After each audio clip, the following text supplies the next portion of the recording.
महाराज जी, अब आपके साथ हमारा नाम भी उड्डयन बाबा होना चाहिए। क्योंकि हम भी आपके जैसे ही हो गए, एक रात ही रुक रहे हैं जहां जा रहे हैं। आज हमारे अत्यंत प्रिय मित्र, हमारे 1 महीने बड़े हैं लेकिन फिर भी अग्रज भ्राता बागेश्वर धाम वाले महाराज जी, उनका साल भर का सबसे बड़ा उत्सव होता है। तो उनका बहुत विशेष भाव था कि आप कैसे भी इस उत्सव में पहुंचिए। कल हमारे देश के माननीय प्रधानमंत्री जी भी वहां गए, क्योंकि यहाँ कथा का सत्र है। 4 बजे से कथा है। नॉर्मल फ्लाइट्स के टाइमिंग के अनुसार तो हम 7 बजे 6 बजे तक आते रात में, जैसे तैसे व्यवस्था करके पहुंचे। लेकिन दिल्ली तो दिल्ली है, ट्रैफिक के माहौल में तो यहाँ सब अद्भुत है। तो सुबह भागे, वहाँ गए, वहाँ जाकर के बस प्रणाम किया। कुछ कन्याओं के विवाह की सामग्री गिरधर लाल जी की ओर से महाराज जी को प्रदान की। मंच पर भी नहीं गए, किसी से मिले भी नहीं, बस महाराज जी को प्रणाम किए। दोबारा मुंह दिखाई करने गए थे, कराने गए थे, तो बस करके लौटे हैं। और सोचे तो थे कि 2-2:30 बजे तक हवाई जहाज उतर जाएगा, पर वही उतरा 3 बजे। फिर वहां से दौड़े, कक्ष में जा भी नहीं पाए। हमने कहा यहीं हमारी बस एक बगलबंदी ले आओ, पीछे बदल के सीधे मंच पे आ जाएंगे।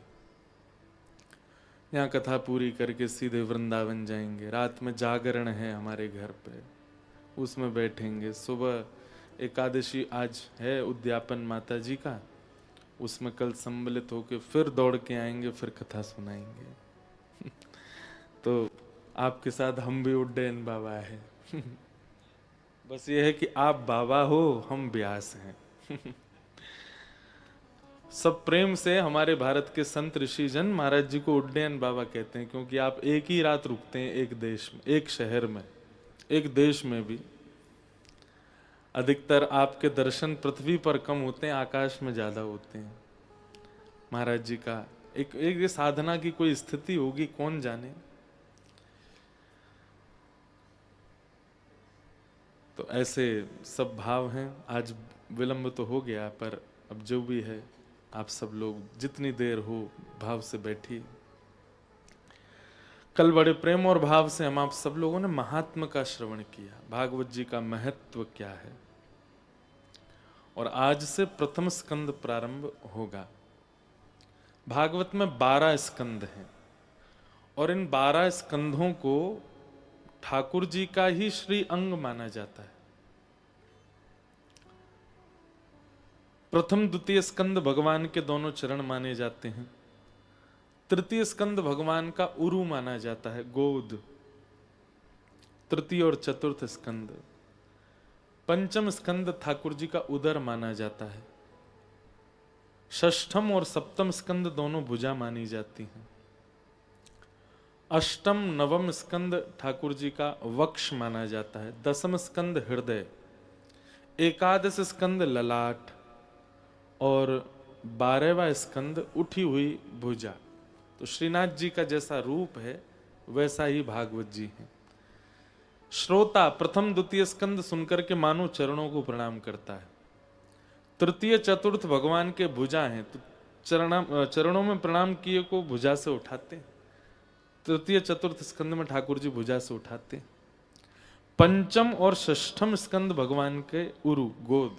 ठाकुर जी चरणों में जो आया है उसको उठा करके गोद में लेते हैं। पंचम और कौन कौन से हो गए? प्रथम द्वितीय तृतीय चतुर्थ पंचम और षष्ठ। पंचम स्कंद भगवान का उदर, षष्ठ और सप्तम स्कंद भगवान का वक्ष, नवम दसम स्कंद भगवान का हृदय, 11वां स्कंद भगवान का ललाट, और 12वां स्कंद उठी हुई भुजा। तो ऐसा है कि वैष्णव ने ठाकुर जी को प्रणाम किया, ठाकुर जी ने भुजा से उठा के गोद में बिठाया, गोद में उसको देखने लगे, देख करके हृदय से लगाया, हृदय से लगा करके फिर उसको उसके पथ पर आगे बढ़ाया।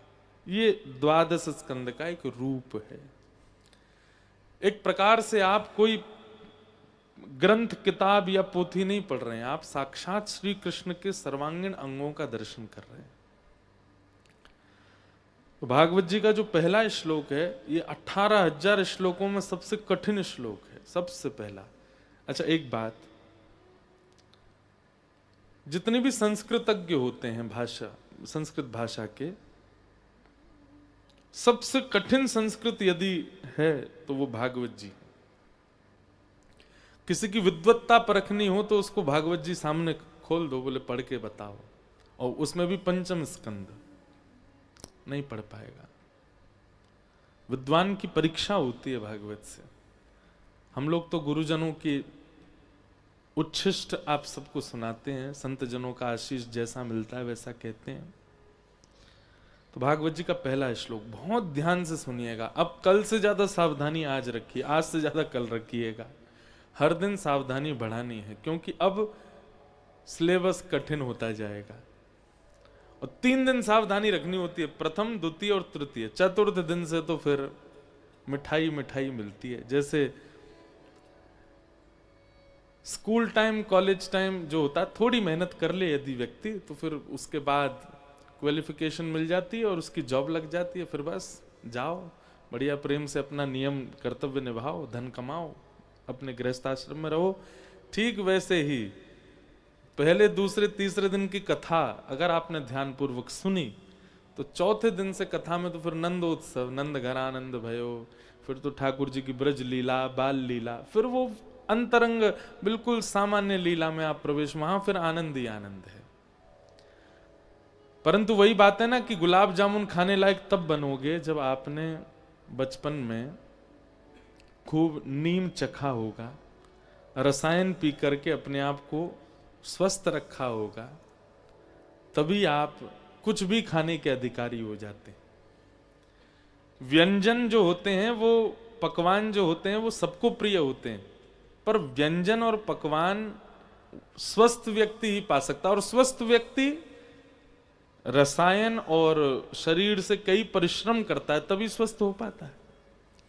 ठीक वैसे ही ठाकुर जी की ब्रज लीला जो है वो रसायन है। ठाकुर जी की ब्रज लीला जो है वो गुलाब जामुन है। उसको सेवन करने के लिए ये प्रारंभिक 3 दिन बहुत सावधानी रखनी। तो आइए प्रथम स्कंद में प्रवेश करें। जन्माद्यस्य यतोऽन्वयादितरतः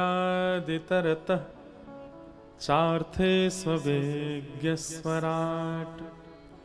तेने ब्रह्म हृदय आदि कवये मुह्यन्ति सूरयः तेजो वारी मृदां यथा विनिमयो यत्र तृषगो मृषा धाम्ना स्वेन सदा निरस्तकुहकं सत्यं परम धीमहि। प्रथम श्लोक है भागवत जी का। जन्माद्यस्य यतोऽन्वयाद् इतरतः। वेदव्यास जी महाराज ने भागवत जी की रचना की, तो जैसे विश्व के सबसे श्रेष्ठ ग्रंथ को लिखना प्रारंभ कर रहे थे, तो देवताओं में आपस में चर्चा होने लगी कि किसका नाम पहले लिखा जाएगा।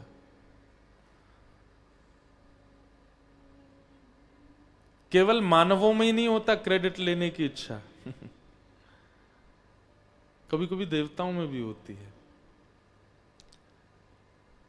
इसीलिए विष्णु सहस्त्र नाम में भगवान को अमानी कहा।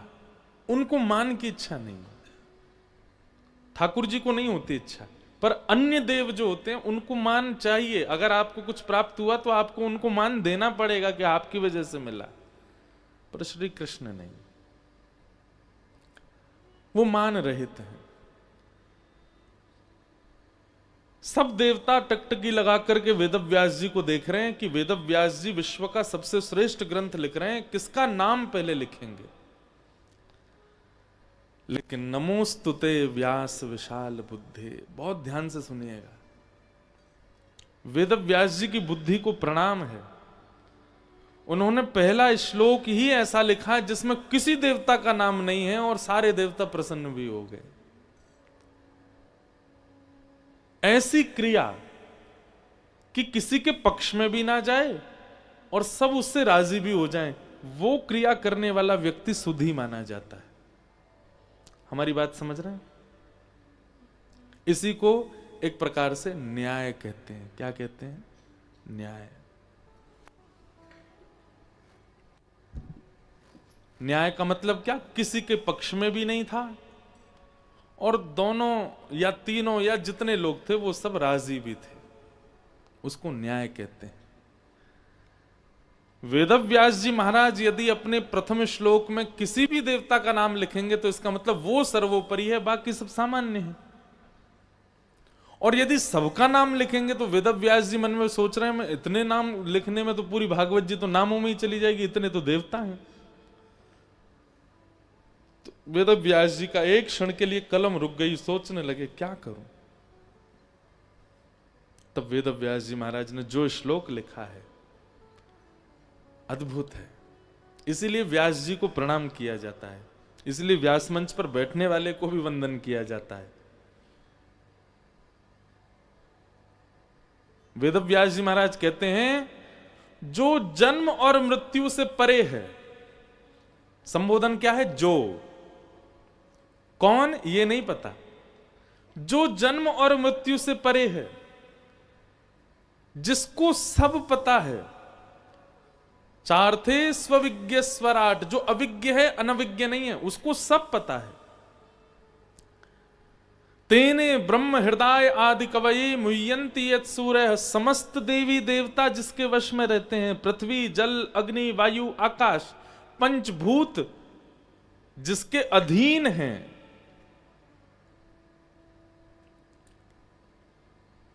तेजो वारि मृदाम यथा विनिमयो यत्र त्रिसर्गो मृषा, ये संसार ये प्रकृति सब मिथ्या है, ये जिसको पता है, ऐसा परम सत्य जो भी है मैं उसको प्रणाम करता हूं। अब देवी देवता एक दूसरे का मुंह देख रहे हैं, बोले ये क्या कर गए, ना किसी का नाम लिया और सब बातें भी बोल दी। इसीलिए वेदव्यास जी को प्रणाम किया गया। हमारे गोस्वामी तुलसीदास जी महाराज ने मानस जी की रचना की, लेकिन रामचरितमानस में जब आप बालकांड पढ़ोगे तो आधे से ज्यादा बालकांड में तो स्तुतियां ही हैं। उनको प्रणाम, इनको प्रणाम, संतों को प्रणाम, वैष्णवों को प्रणाम, दुर्जनों को प्रणाम, कौशल्या मैया को प्रणाम, सुमित्रा जी को प्रणाम, अयोध्या नगरी को प्रणाम, जानकी जी को प्रणाम, हनुमान जी को प्रणाम, शंकर जी को प्रणाम, सबको प्रणाम। इतना बड़ा प्रणाम प्रसंग है। लेकिन वेदव्यास जी महाराज ने केवल एक श्लोक बोला है और उस श्लोक में भी किसी का नाम नहीं बोला। क्या कहते हैं? सत्यम परम धीमहि, जो भी परम सत्य है मैं उसको प्रणाम करता हूं। तो बोले आप प्रणाम कर रहे हो, प्रणाम उसको करना चाहिए जिसको आप जानते हो। बोले हाँ मैं जानता हूं ना, वो जन्म आदि से परे है, वो पंचभूतों में, पंचभूतों को अपने अधीन करके रखता है, सारे देवी देवता उसके अधीन रहते हैं, वो सब जानता है, उससे कुछ भी चीज छुपी नहीं है। ऐसे परम सत्य को मैं प्रणाम करता हूं। ये श्लोक जैसे ही लिखा गया, शेष नाग पर पौड़े भगवान श्रीमन नारायण जोर से हंसे। लक्ष्मी जी बोली आप क्यों हंस रहे हो? उन्होंने नाम तो बोला नहीं आपका, आप क्यों खुश हो रहे हो? भगवान बोले लावारिस जमीन, लावारिस व्यक्ति सरकार का ही होता है। ये लावारिस श्लोक है, इसमें किसी का नाम नहीं, इसलिए मेरा ही है, क्योंकि हम परमात्मा हैं, हम सरकार हैं। ऐसी ही घटना घटी कब? जब गजेंद्र ने स्तुति गाई थी, गजेंद्र मोक्ष स्तोत्र। जरूर पाठ किया कीजिए। कल रात में थोड़ी देर चर्चा हो रही थी इंदु जी से और साथ में आप भी आई थी, शिव महिम्न स्तोत्र की। स्तुतियां क्या हैं? जैसे उसको क्या बोलते हैं, जैविक, जैविक होता है ना, जो बहुत अच्छे से फार्मिंग की जाती है, बहुत अच्छे से बीजों को रोपण किया जाता है, उनसे फिर मतलब खाद में बीज डाल, मुझे आती नहीं फार्मिंग, पर मैंने नाम ही सुना बस उसका, वो बहुत शुद्ध माना जाता है, ऑर्गेनिक। हाँ बहुत बढ़िया, ऑर्गेनिक। तो ऑर्गेनिक जो होता है ना, उसका उसकी वैल्यू भी बढ़ जाती है, उसकी क्वांटिटी कम हो तो भी वैल्यू बढ़ जाती है। जो ऑर्गेनिक नहीं होता वो इतना ले लो, वो बेचारा कोने में पड़ा रहता। ऑर्गेनिक को तो जेब में रखते हैं, ऑर्गेनिक हो तो उसको थोड़ा ही मिल जाए, वही अरे महाराज जी हमारे फार्म से निकला है, ऐसी ऐसी खाद बनाए। ठीक वैसे ही ऑर्गेनिक है।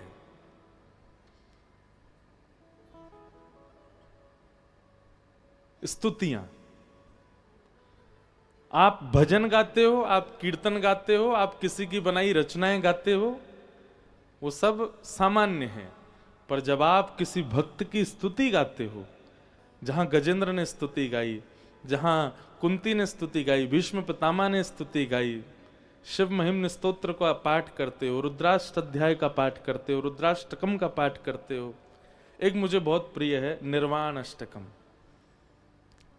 चिदानंद रूप शिवोहम शिवोहम, चिदानंद रूप शिवोहम शिवो। तो स्तुतियां क्या हैं? ये ऑर्गेनिक फार्मिंग से निकले हुए बीज हैं।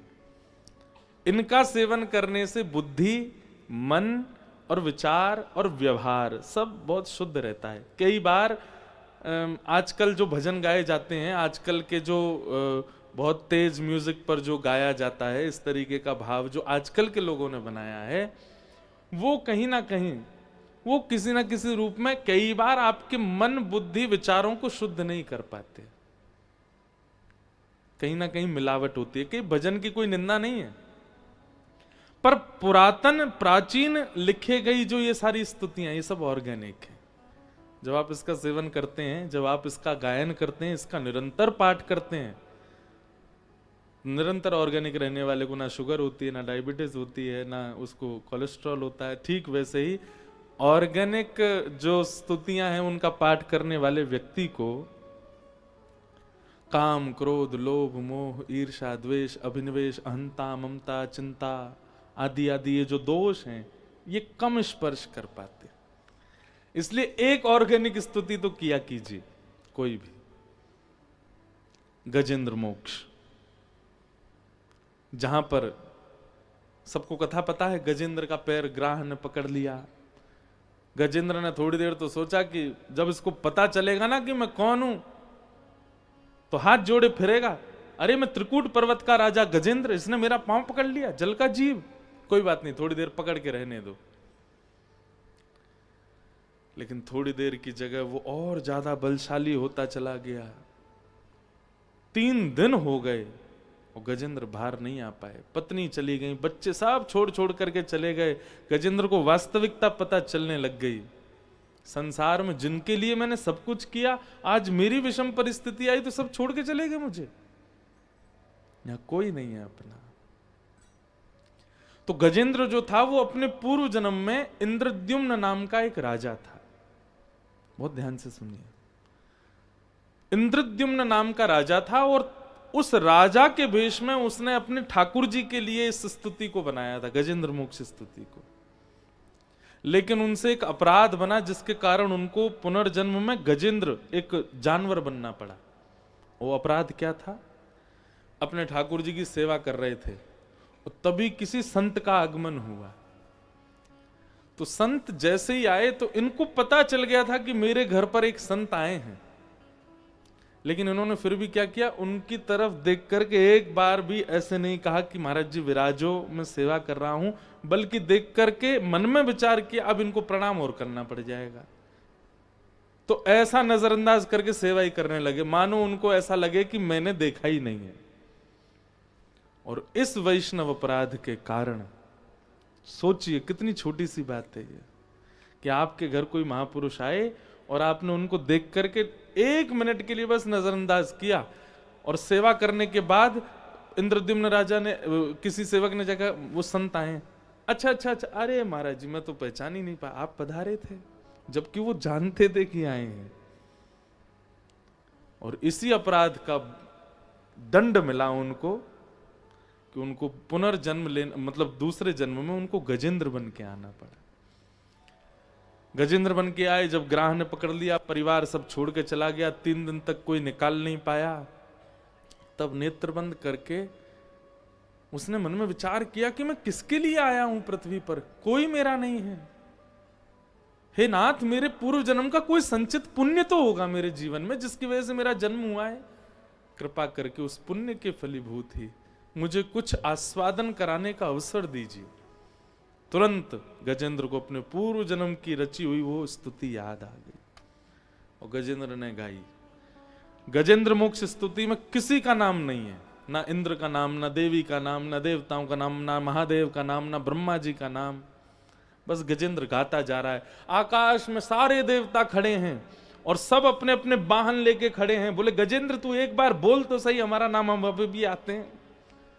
गजेंद्र ने किसी का नाम नहीं बोला। इतने में नारायण खड़े हुए, गरुण जी को बुलाया, इधर आओ। लक्ष्मी जी फिर बोली, आप क्यों जा रहे हो, आपका नाम लिया उसने?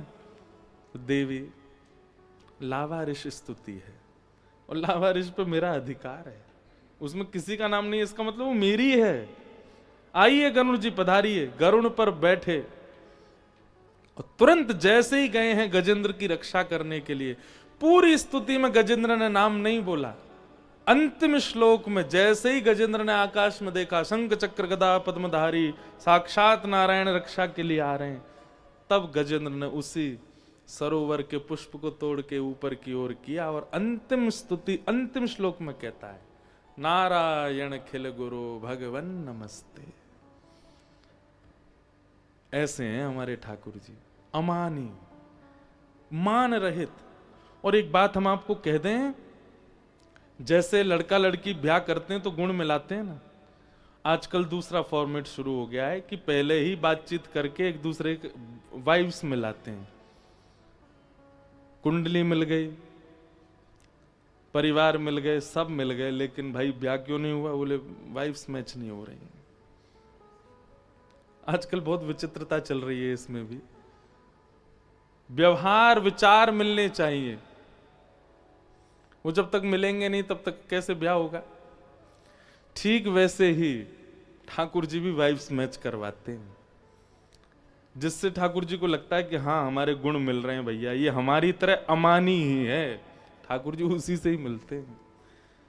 1% भी किसी के चित्त में यदि मान हो जाता है किसी भी वस्तु का, किसी भी भाव का, ठाकुर जी फिर त्याग करते हैं, नहीं मिलते। इसलिए अमानी रहिए। हम लोगों के अंदर एक बहुत बड़ा दोष है, दोष तो बहुत सारे हैं, उनमें एक दोष यह भी है, क्रेडिट लेना चाहते हैं हम। हमको लगता है कि मैंने ये किया, इसका मुझे कोई श्रेय क्यों नहीं दिया गया, मुझे दीजिए।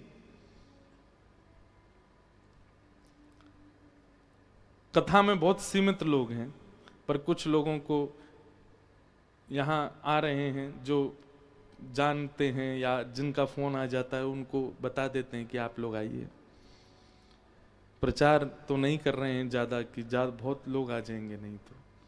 पर हमारे मध्य प्रदेश में एक जिला है सागर, वहां के विधायक जी बैठे हैं और देखिए चुपचाप आकर के बैठ गए हैं। इनके प्रशंसा करने का विषय मेरा कोई मान बढ़ाई देना नहीं, एक सीखने की भावना है। क्या? मान रहित हैं, मान नहीं। और ये मैंने अनुभव कर लिया कि ठाकुर जी को मान रहित व्यक्ति अति प्रिय है। आपके यहां भी कथा हुई थी कुछ दिन पहले, मैं तो कई जगह बोल भी देता हूं, मैंने कि मैं 7 दिन में मुझे लगा ही नहीं कि मैं विधायक जी के साथ हूं। कोई ऐसा व्यवहार नहीं, कोई ऐसी विचार नहीं, बहुत सरल स्वभाव। ऐसी हमारी हिंदू जी हैं, ये भी बहुत सरल सहज हैं। इनको कोई कैसे बोल दे, न्यायाधीश न्यायालय में बैठी हैं, खूब न्याय किए हैं, पर सरल स्वभाव है। उसका ज्यादा प्रचार नहीं है कि हम ऐसे हैं या ऐसे थे या वैसे थे। ऐसा बनना चाहिए। लेकिन दिक्कत यह है कि व्यक्ति बहुत लेट समझता है और बहुत लेट परिवर्तन करना प्रारंभ करता है अपने अंदर। हम इसीलिए 28 वर्ष से ही कथा कर रहे हैं, मतलब अभी 28 वर्ष के, कथा तो हम 18 साल से कर रहे हैं, 18 साल के थे तब से कर रहे हैं। क्यों? क्योंकि इस उम्र में परिवर्तन करने के बाद जो सुख का अनुभव होता है ना पूरे जीवन, हमें कहीं ना कहीं ऐसी संतुष्टि लगती है कि हमारा आना सार्थक हो गया पृथ्वी पर। हम अपने माता पिता के यहाँ जन्मे और जन्म लेकर के जो कुछ भी किया, अब जिस क्रिया में हम हैं हमें बहुत संतुष्टि है। कहीं ना कहीं देखिए, प्राण सबके जाने, कभी भी जाने, कोई बता नहीं सकता, पर हर व्यक्ति को ये रहता है ये काम मेरा अभी अधूरा रह गया, ये और हो जाए, ये इसकी पूर्ति और हो जाए। पर हम सत्य बता रहे हैं, हमारे चित्त में कोई कामना ही नहीं रह गई है। ऐसा लगता है परिपूर्ण है, बस ऐसे ही भगवत भाव सुनाते रहेंगे जो जहां बुलाएगा। बस इतनी भागदौड़ इसलिए करते हैं क्योंकि युवाओं की थोड़ी सी चिंता होती है कि उनको समझ में आना चाहिए कितना सुंदर होता है वैष्णव रहना, कितना आनंददायी होता है आध्यात्मिक पथ पर चलते हुए आज के जो इनोवेशंस हैं उन सबको जीवन में लाना। बस उनके लिए थोड़ी भागदौड़ ज्यादा करते हैं, बाकी तो और हमें कोई चिंता नहीं है। तो अमानी बनिए, क्योंकि ठाकुर जी को मान और क्रेडिट्स लेने वाले व्यक्ति बिल्कुल अच्छे नहीं लगते। किसी की ब्याह सक्सेसफुल हो जाए तो बीच में 5 लोग बोलने वाले, हमने ही तो बताया था, हमने ही तो बताया था, हमने ही करवाया इन दोनों का, लड़की कहाँ वो वहां थी, वो लड़का कहाँ वहां था, हमने ही मिलवाया जोड़ा। और जैसे दोनों के डिवोर्स हो जाए तो वही बिचौलिया भाग जाता है, उसके अते पते नहीं, ढूंढे से नहीं मिल रहा, कहाँ गया भाई, तेने ही तो करवाया था। भाई देखो करवाया भले ही, हमने पहले ही बोल दिया था, आपस में जांच पांच कर लो, हमसे मत कहना। फिर तो ऐसी स्थिति लाते ही क्यों हो? एक बात कहें, थोड़ा पर्दे में रहना सीखिए, कुछ करके थोड़ा छुप के रहना सीखिए, कुछ बना करके अंतर ध्यान होना सीखे। ठाकुर जी अंतर ध्यान ही रहते हैं, उनका स्वभाव है ऐसा। तो आप यदि तिलक लगाते हैं, कंठी पहनते हैं, नाम जप करते हैं, कथा श्रवण करते हैं, ये सब गुण ठाकुर जी देख लेते हैं। लेकिन एक बहुत विशेष गुण ठाकुर जी देखते हैं कि ये अमानी है कि नहीं मेरी तरह, कहीं इसके चित्त में मान की इच्छा तो अति नहीं है। तो भागवत जी के प्रथम श्लोक में आश्चर्य की बात है कि ठाकुर जी का नाम ही नहीं है।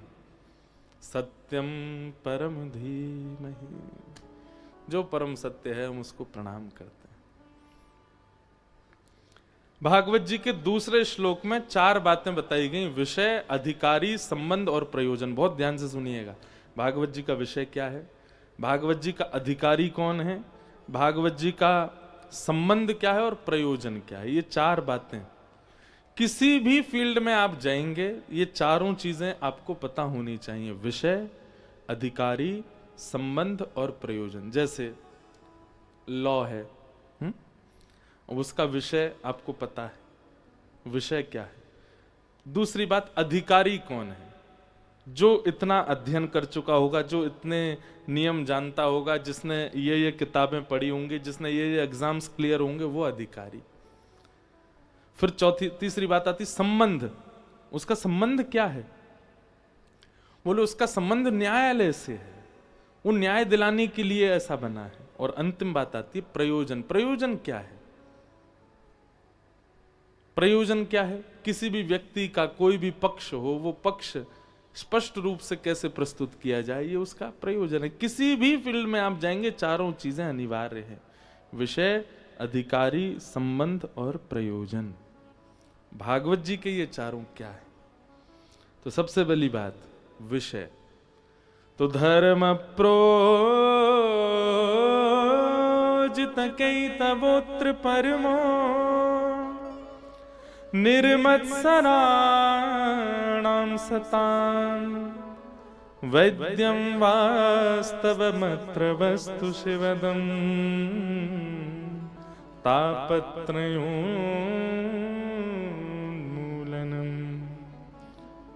श्रीमद्भागवते महामुनिकृते किं वा परैरीश्वरः सद्यो हृद्यवरुध्यते त्रिकृतिभिः शुश्रूषुभिस्तत्क्षणात्। भागवत जी के जब श्लोक गाए जाते हैं ना, बहुत ध्यान से सुना कीजिए। हम आजकल बहुत भीड़ भाड़ में कथा करते हैं, तो हमको यहाँ पे सच बता रहे हैं, हमको आनंद आ रहा है। भीड़ कम है ना। कल हमको इंदू जी कथा के बाद बोली, महाराज जी आप एक काम करो, 200-300 लोग बुला लो। मैंने कहा ये तो ऐसी बात हो गई जैसे हम कोई पॉलिटिशियन है। हाँ भाई 200-300 लोग, नारे वाले बुलाओ। फोन घुमाओ। अब यहाँ तो हम किसी को जानते थोड़ी हैं सुनने वाले, हम तो सीधे सोशल मीडिया पे कहीं पोस्ट हो गई तो अपने आप आते हैं लोग। मैंने कहा वो हो गया तो फिर दिक्कत होगी। पर मुझे, मैंने कहा कोई नहीं, अब सब तरीके की ऐसा मुझे करने दो, मुझे अच्छा लग रहा है। सीमित लोग हैं, बहुत शांति है, श्लोक गाने में भी सुख मिल रहा है, ऐसा लग रहा है कि 1 to 1 चर्चा हो रही है। तो एक बार एक कथा ऐसी भी होने दीजिए, ये एक अलग एक्सपीरियंस है, अच्छा लग रहा है हमें। तो कहीं ना कहीं हम 9 साल पुरानी वाली कथा कर रहे हैं, बेसिक, और वो मुझे अच्छा लग रहा है। तो इसलिए अब ऐसे ही रहने दें। कोई आना चाहेगा, ढूंढ धाड़ के पहुंच जाए तो ठीक है, नहीं तो यही समझ लिया जाए इस कथा को कि यहाँ चुनिंदा लोग ही हैं जो चुने गए हैं। तो भागवत का विषय क्या है? धर्म प्रोजित कैतवोत्र परमो,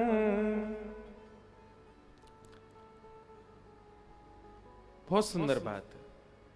धर्म और परम धर्म, ये 2 कर्तव्य हैं हमारे, धर्म और परम धर्म। हम सब धर्म का निर्वहन तो करते हैं, पर परम धर्म की परिभाषा भी नहीं जानते। धर्म का निर्वहन कैसे करते हैं? शरीर को स्वस्थ रखने के लिए, प्रसन्न रखने के लिए, ऊर्जावान रखने के लिए, सुंदर बनाने के लिए आप जो भी कर्म करते हो वो सब धर्म है। स्नान करना भी धर्म है, सोना भी धर्म है, वस्त्र पहनना भी धर्म है, भोजन करना भी धर्म है, व्यापार करना भी धर्म है, अपने जॉब के लिए जाना भी धर्म है, क्योंकि इससे आप अपने शरीर का पोषण कर रहे हो। सीधी बात, शरीर के पोषण को, शरीर की श्रेष्ठता को, शरीर की एक मर्यादा को, डेकोरम को सब जगह बनाने के लिए जो हम कर्म करते हैं वो है धर्म।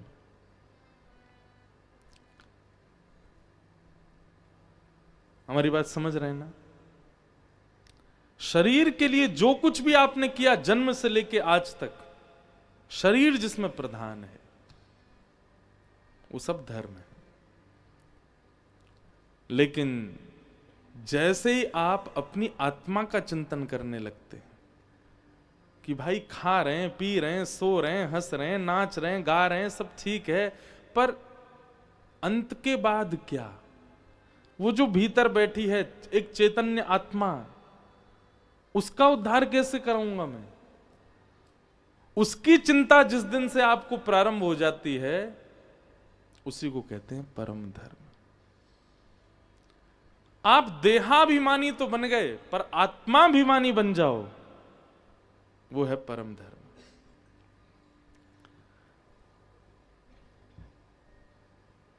बड़े बड़े लोगों को देखिए आप, 1-1 लाख रुपए के तो क्रीम्स लगाते हैं फेस पे, तब भी ग्लो नहीं आ पाता। हमारे वृंदावन में जाके संतों को देखो, ब्रज रज लगाते हैं, ब्रज की रज, और वहां में यमुना जी को जल ऐसे मिलाए के वही ये लगा लें, पूरे मुंह पे लगा के घूमे, और सामान्य से वस्त्र ऐसे धो के, निचोड़ के, सुखा के पहन लेते हैं। आप अगर बैठ गए ना उनके सामने तो आप अपनी पलकें नहीं झपका पाओगे। ऐसा एक आकर्षण उनमें से प्रकट होता है। ऐसा लगता है कि बस मन शांत हो गया, देखते रहें बस इनको, ऐसे ही देखत रहूं मैं जन्म सफल कर मानूं। क्यों? क्योंकि कहीं ना कहीं वो व्यक्ति परम धर्म वाला है।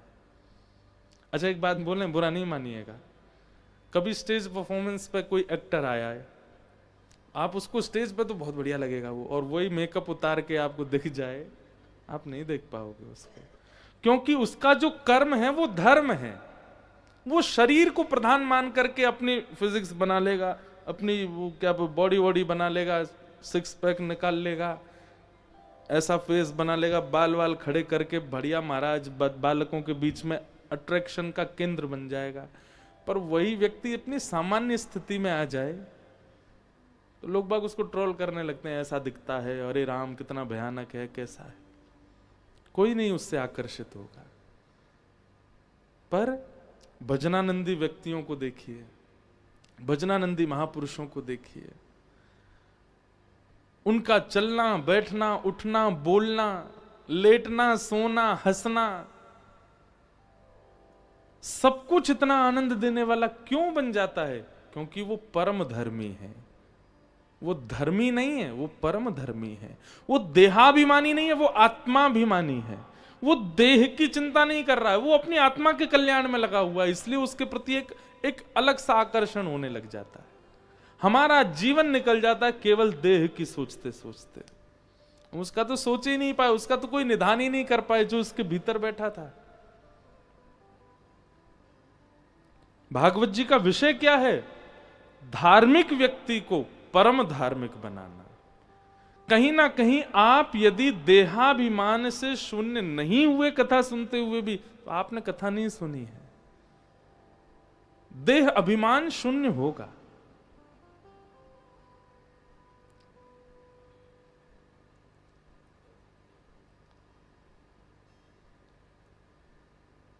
मीराबाई का एक पद में गाता हूं,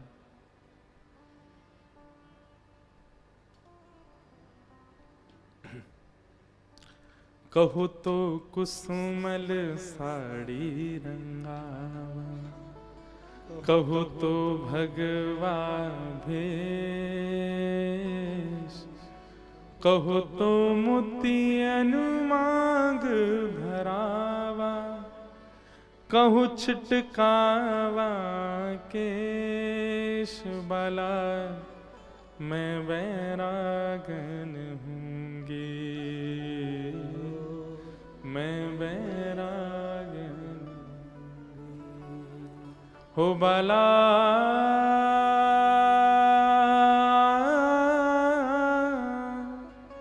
मैं वैरागन हूँगी, मैं वैरागन हूँगी, मैं वैरागन। मीराबाई कहती हैं, कहो तो कुसुमल साड़ी रंगावा। अगर कोई कह दे कि ठाकुर जी को ऐसी साड़ी पहनोगे तो ठाकुर जी के प्रिय बन जाओगे, तो मीराबाई तुरंत पहन लेती है। तभी कुछ संत महात्माओं को देख करके मीराबाई कहती हैं, अरे ठाकुर जी को कुसुमल साड़ी प्रिय। संत कहते नहीं नहीं, ठाकुर जी को तो ऐसे हमारी तरह भगवा भेष प्रिय है। तो कहो तो भगवा भेष, अगले क्षण ही मीराबाई भगवा पहन करके आ जाती हैं। कहो तो मोतियन मांग भरावा। कभी मीराबाई अपने राजकोष के सारे गहने पहन करके घूमने लग जाती हैं। और कहो छिटकावा केश, कभी कभी तो अपने केश मुड़ाने की स्थिति में आ जाती हैं। क्यों? क्योंकि अपने लिए देह की स्थिति नहीं है उनकी। जिन भेषा मारो साहिब रीझ है, मैं सो ही भेष धरूंगी बाला, मैं बैराग न होंगी। इसी को कहते हैं परम धर्म। हम आपको जोगी बनने के लिए, बैरागन बनने के लिए प्रोत्साहित नहीं कर रहे हैं, पर हम आपसे कहना चाह रहे हैं कि अब चिंता होनी चाहिए। और चिंता अब नहीं होनी तो बचपन से ही, हमारी उम्र से ही होनी चाहिए थी, कि देह के भीतर जो है वो चैतन्य परमात्मा, वो है आत्मा, उसको परमात्मा से मिलना है और उसके बीच के कर्तव्य के लिए मुझे क्या करना चाहिए, वही है परम धर्म। जब आप परम धर्म के मार्ग पर चलने लग जाते हैं ना, धर्म आपका अपने आप ऑटोमेटिक होने लग जाता है। पर आप केवल जब धर्म की चिंता करते हैं, परम धर्म नहीं बनता। आप आत्म कल्याण के मार्ग पर चलने लग जाते हैं तो देह का कल्याण ऑटोमेटिक होता है। पर जब देह के ही कल्याण प्रधान होता है तो आत्म कल्याण नहीं होता। थोड़ा विचार कीजिएगा इस विषय पर एकांत में जाके। भागवत जी का विषय क्या है? परम धर्मावली बनाना, परम धर्म की स्थिति आना चित्त में। विषय। दूसरी बात, भागवत जी का अधिकारी कौन है? किसको सुनने का अधिकार है? जिसको एड्रेस पता है? नहीं। एड्रेस पाकर के भी, यहां आकर के भी वो अधिकारी कब माना जाएगा? जब उसमें ये गुण हो। क्या? निर्मत्सराणाम सताम, मात्सर्य दोष नहीं। मात्सर्य दोष मतलब, हमारे पूज्य पिताजी महाराज कहते हैं कलयुग में व्यक्ति अपने दुख से कम दुखी है, दूसरे के सुख से ज्यादा दुखी है। इसी को मात्सर्य दोष कहते हैं। ये सबसे बड़ा दोष है। और ये दोष जिसके चित्त में है, क्षमा कीजिएगा, वो 7 दिन कथा क्या सुने, वो साल भर पूरा जीवन कथा सुनता रहे, उसको कुछ पल्ले नहीं पड़ेगा। और वो सुन भी लेगा तो परिवर्तन नहीं कर पाएगा अपने चित्त में, क्योंकि एक दोष उसके चित्त में है, मात्सर्य का। एक गांव में एक नया कुआं बनाया लोगों ने, गांव के लोगों ने। तो पंच और कुछ बड़े लोगों ने कहा, भैया देखो ये नया कुआं हमारे गांव में बना है, कल से सब बहन बेटियां भाई लोग सब इसी के जल से स्नान करेंगे, पान करेंगे, इसका उद्घाटन करवाओ। तो बोले कैसे करवाएं? बोले पहले इसका जल पान और जल से स्नान कोई संत करे, तब हम लोग करेंगे। तो गांव के लोग गए, पास के गांव में एक संत थे, उनके पास गए, बोले महाराज जी आप चलो, हमारे यहाँ एक कुआं बना है, उसमें स्नान कर लीजिए, जलपान कर लीजिए। संत बोले ठीक है। लेकिन गांव का एक व्यक्ति बोला, महाराज जी पर हमारे कुएं में जल जो है ना, उसमें से दुर्गंध बहुत आ रही है। तो संत बोले एक काम करो, उसका 2-3 लोग मिलकर के खूब सारी बाल्टी पानी निकालो, नया नया पानी नीचे से आएगा तो दुर्गंध चली जाएगी। खूब पानी निकाला महाराज। अगले दिन सब लोग पहुंचे, बोले महाराज जी हमने कम से कम उसमें 100-150 बाल्टी पानी निकाल लिया, अब भी दुर्गंध आ रही है। संत ने कहा एक काम करो, तीर्थों का जल मंगाओ, तीर्थों का जल मंगा के उसमें पुष्प अक्षत आदि उसकी पूजा वूजा करके तीर्थों का जल डालो, और फिर उसके बाद फिर से उसका जल निकालो 200-300 बाल्टी, फिर शायद आ जाए। 2 दिन निकल गए महाराज। अब गांव के लोग आए, बोले महाराज जी सब कर लिया पर दुर्गंध नहीं जा रही। संत बोले ऐसा कैसा कुआं उसकी दुर्गंध नहीं जा रही, चलो हम चल के देखते हैं।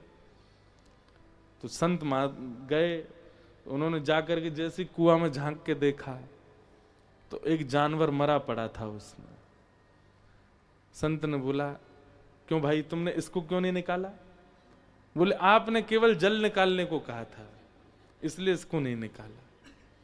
अरे भले आदमी तेरे पांव पूजू, इसको निकाल पहले यहां से। तुम इस ये पड़ा है तो तुम चाहे कितना भी पानी निकाल लो, कितना भी तीर्थों का जल डाल दो, दुर्गंध तो नहीं जाएगी ना। ठीक वैसे ही आप कह रहे हैं महाराज जी हमारे दोष नहीं जा रहे। हमने कहा भाई एक काम करो, प्रयागराज कुंभ में स्नान करके आओ, गंगा जलपान किया करो, यमुना जलपान किया करो, इस स्तुति का पाठ किया करो, सुबह उठ के तिलक लगाया करो, राधा राधा जपा करो, महामंत्र का जाप किया करो। सब करने के 2 महीने बाद फिर आए, बोले अभी भी महाराज जी नहीं हो रहा कुछ भी। तभी झांक करके देखा तो भीतर मात्सर्य रूपी जानवर मरा पड़ा है। अरे भाई जब तक इसको नहीं निकालोगे तुम चाहे जो कर लो, वो दुर्गंध जाने वाली नहीं है। और क्षमा कीजिएगा, आज की डेट में 95% लोग मात्सर्य दोष से ग्रसित हैं। वो अपने दुख से दुखी है ही नहीं। कई बार उनके सिर में दर्द हो रहा होता है, लेकिन बगल वाले की अगर कुछ बढ़िया हो गए होते, उसको थोड़ा मुनाफा हो जाए तो सिर की जगह पेट, छाती सब जगह दर्द होने लग जाता है। ऐसा क्यों हो गया? और कई बार ऐसा होता है कि किसी के सिर में दर्द हो रहा है और जिससे वो ईर्ष्या करता है उसके हाथ पांव में दर्द हो जाता है, तो उसका सिर का दर्द ठीक हो जाए। बहुत बढ़िया, अच्छा है, दुखी लग रहा है। ये मात्सर्य दोष है। और जिसके अंदर ये मात्सर्य दोष है वो कथा का अधिकारी नहीं है। वो कथा में बैठ करके भी परिवर्तन नहीं कर पाएगा कुछ। केवल कथा की बात नहीं, आध्यात्म से जुड़ी किसी भी प्रक्रिया में वो सहभागिता यदि व्यक्त करेगा उसको कोई लाभ नहीं मिलने वाला, क्योंकि उसके चित्त में मात्सर्य दोष है। इसलिए सबसे पहले हम आपसे एक निवेदन करें, मैं वैसे हर कथा में कहता हूं कि अपने दोषों की लिस्ट बनाया करो। आजकल सोशल मीडिया का टाइम है, सोशल मीडिया पर भी लोग बाग अपना जो नाम, पहले उनका फोटो होगा, फिर उनका नाम होगा, फिर नीचे उनकी सारे क्वालिफिकेशंस भी लिखे होते हैं, ये पढ़ाई है, ये हॉबी है, ये अच्छा है, सारी अच्छाइयां ही प्रदर्शित कर रखी हैं हमने सब जगह। किसी लड़का लड़की का भी बायोडाटा इधर उधर जाता है, उसमें भी सारे गुण ही गुण लिखे होते हैं, इतनी क्वालिफिकेशन है, इतना ये बनाना जानती हैं, ये खाना जानती हैं, ये करना जानती हैं। दोष हम कहीं नहीं प्रकट करते, नहीं करने इसका मतलब ये नहीं कि आप बायोडाटा में लिख के भेजो भाई कि हम ऐसा ऐसा करते हैं, पर सबसे छुपाना एक बात, खुद से भी छुपाते हैं हम खुद से भी छुपाते हैं।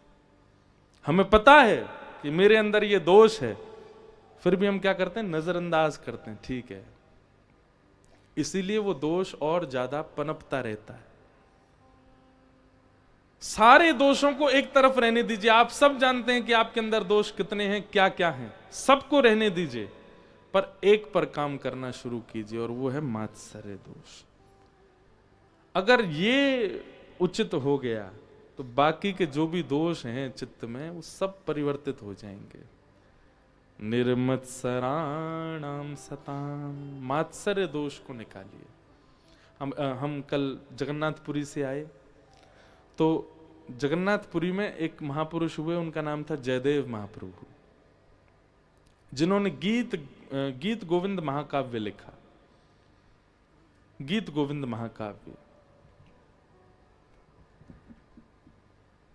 बहुत सुंदर है। गीत गोविंद मुझे तो बहुत प्रिय, मैं गाता भी हूं कथाओं में। धीर समीरे यमुना तीरे, बसती बने वनमाली। संस्कृत में भगवान की अंतरंग लीलाओं को लिखा है, आज से 1000 वर्ष पहले। किसने? जयदेव महाप्रभु। ठाकुर जी आज भी लपेट के सोते हैं गीत गोविंद को अपने अंग से। आप कभी जगन्नाथपुरी जाएंगे तो रात्रि 11 बजे के दर्शन कीजिएगा। ठाकुर जी शयन करने जब जाते हैं तो बड़ श्रृंगार होता है ठाकुर जी का, जगन्नाथ जी का। तो बड़ श्रृंगार में एकमात्र ऐसा जगन्नाथ भगवान का मंदिर है जहां पर, सारे मंदिरों में तो रात में श्रृंगार हल्के किए जाते हैं, पर जगन्नाथ जी में विशेष श्रृंगार रात को होता है ठाकुर जी का। फूल मालाएं, पुष्प मालाएं, जो भी सब उतार दी जाती हैं ठाकुर जी की रात में सुलाते समय। पर जगन्नाथपुरी में ये बड़े बड़े ठाकुर जी यहाँ पहनेंगे, इधर लड़ लगाएंगे आंखों के ऊपर फूलों की, अपने हाथों पे भी खूब सारे फूल पहनते हैं, गले में भी खूब फूल पहनते हैं। और उन फूलों के भीतर ठाकुर जी के चारों तरफ लिपटा होता है गीत गोविंद। दर्शन कराएं आपको, हमारी भागवत जी भी गीत गोविंद में ही लिपटी रहती है।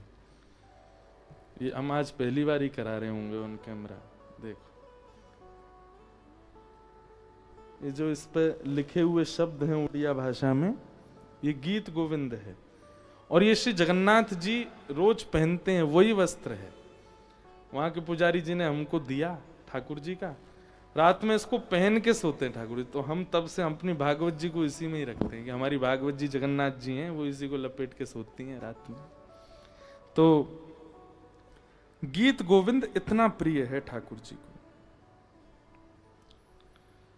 गीत गोविंद महाकाव्य की जब बहुत ख्याति होने लगी सर्वस्व जगत में, तो एक ईर्ष्यालु व्यक्ति ने एक और महाकाव्य लिखा, उसका नाम भी गीत गोविंद कर दिया। तो लोग बाग उसको खरीदने लगे। लोग बाग उसकी प्रशंसा भी करने लगे। उसके मन में ये भावना थी कि मेरे गीत गोविंद का भी प्रचार हो जाए जैसे जयदेव महाप्रभु के का हो रहा है, और बल्कि ऐसी भावना आ गई थी इनका कमो मेरा ज्यादा हो जाए। तो स्वयं श्री जगन्नाथ जी पहुंच गए उसके स्वप्न में, और स्वप्न में जाकर के कहा अपने तुमने जो लिखा है इसको अभी विसर्जित करके आओ समुद्र में। गीत गोविंद एक ही रहेगा क्योंकि जयदेव महाप्रभु ने पहले लिखा है, और उनकी भावना से तुम्हारी भावना मेरी प्राप्ति मेरी प्रसन्नता नहीं है, उनको नीचा दिखाने की है, उनसे ज्यादा श्रेष्ठ बनने की है। तुरंत वो व्यक्ति गए अपना गीत गोविंद विसर्जित करके आए समुद्र में। ठाकुर जी को सोचिए मात्सर्य दोष से कितनी पीड़ा होती है। दोष तो अनेक होते हैं लोगों में, काम है, क्रोध है, लोभ है। कभी किसी को ठाकुर जी स्वयं समझाने गए हों किसी दोष के कारण? नहीं। पर ईर्ष्या का दोष यदि किसी भक्त के प्रति हो जाता है ठाकुर जी को प्रिय नहीं। इसलिए मात्सर्य दोष से बचिए। और अगर ये मात्सर्य दोष आपके चित्त में है, किसी की प्रसन्नता, किसी की सफलता आपको सहन नहीं होती है, थोड़ा सत्संग बढ़ाइए अपना, क्योंकि बाकी के दोष नजरअंदाज किए जा सकते हैं, इस दोष को ठाकुर जी नजरअंदाज नहीं करेंगे। मैं कथा में कहता हूं कामियों को भी ठाकुर जी मिले हैं, क्रोधियों को भी मिले हैं, लोभियों को भी मिले, पर ईर्ष्यालु को नहीं मिले। एक भक्त का चरित्र ला करके आप हमें दिखा दीजिए जहां ईर्ष्यावान कोई था ठाकुर जी उसको मिले, नहीं मिलते। इसलिए मात्सर्य दोष इससे बचिए। विषय अधिकारिश्च संबंधश्च। एक बहुत सुंदर एक प्रसंग याद आ रहा है मुझे, पर प्रसंग तो याद आ गया लेकिन उसमें एक पद है, वो पद याद नहीं आ रहा, तो मैं कैसे उसको सुनाऊं ये समझ नहीं आ रहा। एक बार की बात है,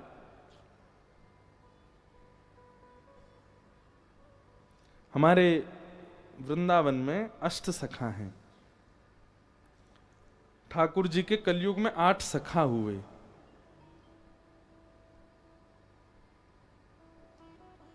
अब जिन लोगों ने हमारी कथा पहले सुनी उनको तो अष्ट सखाओं के बारे में पता होगा, और जो पहली बार सुन रहे हैं उनको नहीं पता होगा। जब श्रीनाथ जी गोवर्धन नाथ एक दिन आएंगे, हमारी इंदु जी कल कह रही थी महाराज जी लाल जी कथा में आएंगे, मैंने कि चलो लेके आएंगे यहाँ भी एक दिन। 5वें दिन आएंगे ठाकुर जी। तो श्रीनाथ जी हैं, ऐसी भुजा, ये नीचे नेत्र हैं, ये हाथ कटी पर है। तो आप जब गोवर्धन में विराजते थे तो श्रीनाथ जी के 8 सखा थे। इसी कलिकाल में 500 वर्ष पहले ठाकुर जी बाकी लोगों को तो मंदिर में स्थिर दिखाई देते थे, पर इन 8 सखाओं को ठाकुर जी चलते फिरते कूदते आनंद करते सब लीलाएं करते हुए दिखाई देते थे। उनमें से एक हैं जो सब प्रसिद्ध हैं, बहुत लोग जानते हैं, श्री सूरदास। तो सूरदास, कुम्भनदास, परमानंद दास, नंददास, गोविंद स्वामी, छीत स्वामी, चतुर्भुज दास, और कौन रह गए? एक और रह गए कोई, नंददास। नहीं, नंददास भी हो गए। अब यही हैं अष्ट सखा। तो एक बार की बात है कि सूरदास जी से नंददास जी को थोड़ी सी प्रतिस्पर्धा हो गई। सूरदास जी के प्रति उनका भाव आया कि भाई नंददास जी के प्रति सूरदास जी के मन में, और ये प्रतिस्पर्धा नहीं हुई थी, केवल ठाकुर जी की लीला को प्रकट करने के लिए एक छोटी सी लीला हुई कि सूरदास जी बोले, हे नंददास तुम जितने भी पद गाते हो ना, ये सब हमारी छाप के ही हैं, मतलब हम पहले लिख चुके हैं ऐसे पद, उन्हीं को सुन के तुम 2-4 शब्द इधर उधर करके अपने बना देते हो। तो नंददास जी बोले, प्रभु आप हमसे बहुत सीनियर हैं, हमसे बड़े हैं, आप ऐसा तो भाव मत कहिए, हमको जो लीला दिखती है हम वैसे पद गाते हैं। तो सूरदास जी ने उनको चैलेंज किया कि तुम कोई ऐसा पद लिख करके दिखाओ जिस पद पर हम कुछ ना टीका टिप्पणी कर सकें, तो हम मानेंगे कि तुम हमसे भी श्रेष्ठ कवि हो। तो नंददास जी बोले, देखिए हमें आपसे श्रेष्ठ कवि बनने की कोई इच्छा नहीं है, हम आपसे श्रेष्ठ बनना नहीं चाहते हैं। पर हां, ठाकुर जी की भक्ति की बात है तो हम इस कंपटीशन में भाग तो लेंगे। हमें जीतना नहीं है आपसे, लेकिन हां लिखूंगा कुछ, क्योंकि आपके मन में जो ये भाव है कि हम कहीं आपकी नकल करते हैं, आपकी छाप लेके गा देते हैं, उस पर थोड़ा सा भाव तो लिखूंगा। तो अब ये कह तो आए, और जैसे लौट करके अपने घर आए तो बड़े परेशान हो गए। ठाकुर जी से कहने लगे, ठाकुर जी मैं कह तो आया हूं, लेकिन सूरदास जी से अच्छा तो कोई लिख ही नहीं सकता। और भाई सूरदास जी ने 1.25 लाख पद लिखे। कितने पद? 1.25 लाख। कोई कहीं से भी कुछ भी गावे, वो कहीं ना कहीं सूरदास जी से मिल ही जाएगा। इतने पद लिख रखे उन्होंने। मतलब ठाकुर जी के रस पक्ष का, वीर पक्ष का, कृपा पक्ष का, सब पक्षों को लिखा है। कोई पक्ष छोड़ा ही नहीं किसी के लिए। अब कोई कुछ भी लिखे, उसमें छाप कहीं ना कहीं सूरदास जी के पद की कहीं ना कहीं से तो आ ही जाती है। नंददास जी बोले, ठाकुर जी मैं कह तो आया हूं उनसे, लेकिन मैं कुछ भी लिखूंगा वो कहीं ना कहीं सूरदास जी के किसी पद से तो मेल खा ही जाएगा। अब मैं क्या करूं? तो व्याकुल होकर के नंददास जी रोते रहे रात भर। अब क्या होगा, कल तो मेरी बड़ी बदनामी हो जाएगी और ये वो सब सोचने लगे। बोले मुझे जीतना नहीं है, लेकिन कुछ ऐसा तो होता। तो रात्रि में जब रोते रोते आप सो गए तो ठाकुर जी आए आपके कक्ष में, और आपकी कलम और किताब जहां रखी रहती थी ठाकुर जी ने उठाई, दिया जलायो, बढ़िया प्रकाश कियो, ठाकुर जी लेकर के ठाकुर जी स्वयं लिख रहे एक पद। वो इतना सुंदर पद है, वो पद मुझे मिल नहीं रहा है, मिलेगा मैं कल आपको सुनाऊंगा जरूर। ठाकुर जी ने अपने हाथ से पद लिखा, और वो ऐसी लीला लिख करके गए जो सूरदास जी के भी चित्त में कभी नहीं आई थी। ठाकुर जी की गौचारण लीला है, और गौचारण लीला में एक ऐसा भाव था जो सूरदास जी ने भी नहीं सोचा। अब ठाकुर जी रात भर बैठे लिख करके, और उस पद को नंददास जी की छाप, अंत में नंददास जी का नाम लिख दिया, और लिख करके ठाकुर जी प्रेम से उसको पधरा के चले गए। और सुबह नंददास जी उठे, बोले अब मैं क्या, भाग जाता हूं व्रत छोड़ के, क्योंकि रहूंगा तो वो आ जाएंगे मुझसे पूछने, हाँ भाई क्या लिखा तुमने। तो सब सामान समेटने लगे। वो किताब जिसमें पद लिखते थे वो उठाई, तो कलम बीच में रखी थी। जैसे ही खोल करके देखा तो एक नवीन रचना, और लेखनी, हर व्यक्ति अपनी लेखनी जानता है। लेखनी इतनी सुंदर कि एक एक अक्षर पर ही नेत्र टिक रहे हैं। जैसे उस पद को उन्होंने पढ़ा, एक अद्भुत भाव।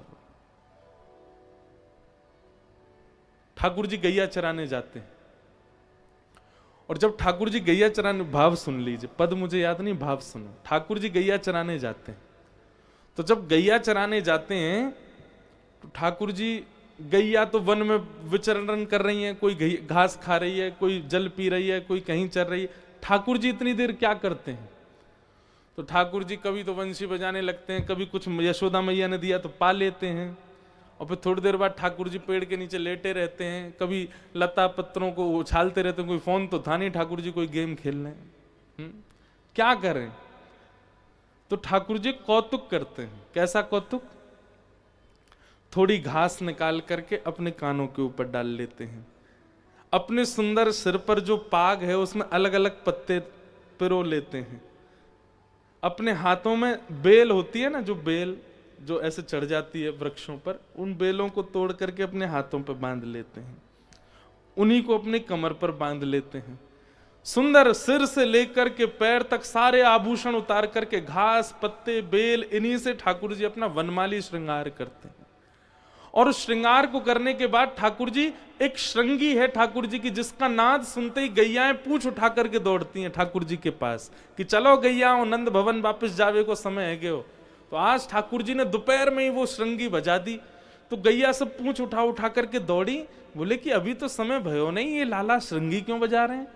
और जैसे ही गोपियों ने आकर, जैसे ही गैयाओं ने आकर के ठाकुर जी को देखा, ठाकुर जी के यहाँ पत्ता पिरोए भये हैं, कानन के ऊपर घास लगी है, यहाँ पे बेल लगी है, कमर पे बांध रखी है, इतना सुंदर वनमाली भेष ठाकुर जी ने बना रखो है। तो गैयाएं इतनी प्रसन्न हो जाती हैं, बोले अच्छा तो लाला यूं कह रहे हैं बगीचा में मत चरो, मैंने सब अपने ऊपर डाल लियो, मुंह में ही चल लो। और सब गोपी दौड़कर, सब गैया दौड़ करके आई, कोई ठाकुर जी के कान के ऊपर चाट रही है। अब जैसी गैया चाटती है ठाकुर जी को गुलगुली होती है, फिर ठाकुर जी इधर भागते हैं, फिर कोई गैया आगे से घेर लेती है, ठाकुर जी के इधर चाटती है। तो इस प्रकार ठाकुर जी अपना वन में गौ चराते हुए मन लगा रहे हैं, इस पद को ठाकुर जी ने लिखा। नंददास जी पहले तो बहुत रोए, उस भाव, वो बोली किसी के चित्त में आने वाला भाव ही नहीं है, कौन सोच सकता है ऐसा। सूरदास जी आ गए, और सूरदास जी जैसे ही आकर के बैठे, नंददास जी ने वो पद सुनाया। सूरदास जी कहते हैं मैं अपनी कलम तोड़ दूंगा और अपने 1.25 लाख पदों को यमुना जी में प्रवाहित कर दूंगा, ये पद तुमने नहीं लिखा है, ये तुम्हारे चिंतन है ही नहीं। तो बोले आप बताओ किसने लिखा है? बोले ये किसी व्यक्ति की रचना नहीं है, ये स्वयं श्याम सुंदर ने लिखा है, स्वयं ठाकुर जी लिख करके गए। सूरदास जी ने नंददास जी को हृदय से लगा लिया। बोले आप मुझे हृदय से क्यों लगा रहे हैं? मैंने तो लिखा नहीं। बोले तुमने नहीं लिखा, लेकिन तुम्हारी लाज बचाने के लिए ठाकुर जी लिख करके गए हैं, तो इसका मतलब है ठाकुर जी मुझे प्रमाण देना चाहते हैं कि भाई तुम नंददास से प्रतिस्पर्धा मत करो। ठाकुर जी को क्या गरज पड़ी, क्यों लिखने आएंगे ठाकुर जी स्वयं?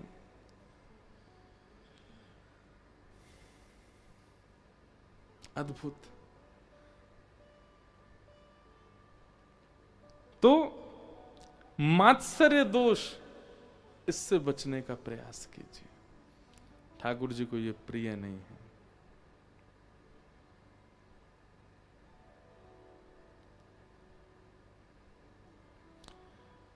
वैद्यं वास्तवमत्र वस्तु शिवदं तापत्रयोन्मूलनम् श्रीमद्भागवते महामुनिकृते किं वा परैरीश्वरः सद्यो हृद्यवरुध्यते त्रिकृतिभिः शुश्रूषुभिस्तच्छणा। तो विषय परम धर्म, अधिकारी, मात्सर्य दोष से रहित व्यक्ति, और तीसरी बात आई संबंध। वैद्यम वास्तवमत्र वस्तु शिवदम। कल भी मैंने कहा था कि कथा का मूल उद्देश्य क्या होता है? ठाकुर जी आपको भगवान नहीं लगेंगे, ठाकुर जी नहीं लगेंगे, ठाकुर जी से आपका कोई संबंध स्थापित हो जाएगा। और आप जबरदस्ती आप मत मानना हमें तो ठाकुर जी लाला लगते हैं, हम तो लाला मानेंगे, नहीं, ऐसे नहीं। वो स्वयं बताएंगे कि वो आपको, आपका क्या बनना चाहते हैं, वो आपको किस भाव में, क्यों। फिर ऐसा होगा, राधा रमन जी जाओगे, राधा वल्लभ जी जाओगे, कहीं भी ठाकुर जी का विग्रह देखोगे, आपको वही संबंध में वो दिखा करेंगे। पूरी दुनिया उनको परमात्मा मान रही है, पर वो आपको भैया ही दिख रहे हैं। बोले मेरे भैया ही हैं, ये मेरे लाला ही हैं, ये मेरे प्रियतम ही हैं, ये मेरे सखा ही हैं। आपको उसी भाव में वो दिखने प्रारंभ हो जाएंगे हर जगह। संबंध। वैद्यं वास्तवमत्र वस्तु शिवदं तापत्रयोन्मूलनम्। मीराबाई कहीं भी दर्शन करने जाती थी, चाहे जैसा श्रृंगार हो ठाकुर जी का, पर मीराबाई को सेहरा में ही दिखते थे ठाकुर जी, दुल्हा दुल्हा के रूप में ही दिखते थे। और थोड़ी देर देखने के बाद मीराबाई चरणों को ही दिखती रहती थी, मुखमंडल ज्यादा देर देख ही नहीं पाती थी ठाकुर जी का। क्यों? प्रियतम है। संबंध ऐसे स्थापित होगा ठाकुर जी के साथ।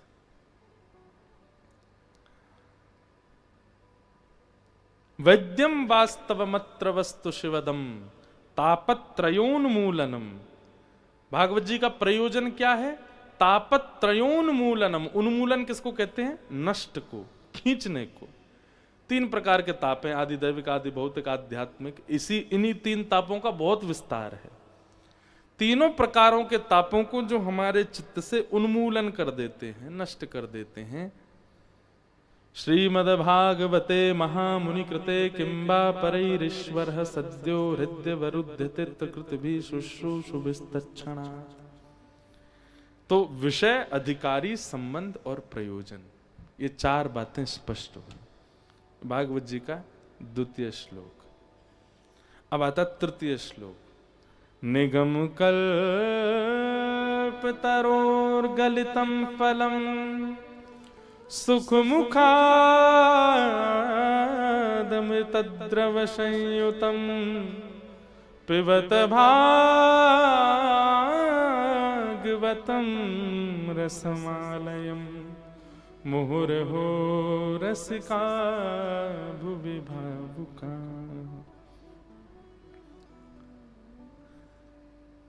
पहला श्लोक देवताओं के लिए था, दूसरा श्लोक श्रोताओं के लिए था और तीसरा श्लोक वक्ता के लिए। आप लोगों ने दूसरे श्लोक में अपनी भावनाएं, अब ये तीसरा हमारे लिए है। तीसरे में क्या कह रहे हैं? बोले निगम कल्प तरोर गलितम फलम। बोले तुम्हारे सामने क्या रखा है? बोले निगम कहते हैं वेद को, वेद रूपी कल्प वृक्ष का पका हुआ फल तुम्हारे सामने है। हे व्यास जी, हमको भागवत जी कह रहे हैं कि वेद रूपी कल्प वृक्ष का पका हुआ फल, मतलब ऋग्वेद, यजुर्वेद, सामवेद, अथर्ववेद, इन चारों का रस एक फल में है और वो है श्रीमद् भागवत। यदि आप भागवत जी का श्रवण करते हैं तो ऋग, यजुर, साम, अथर्व चारों वेदों का रस आपको आ गया।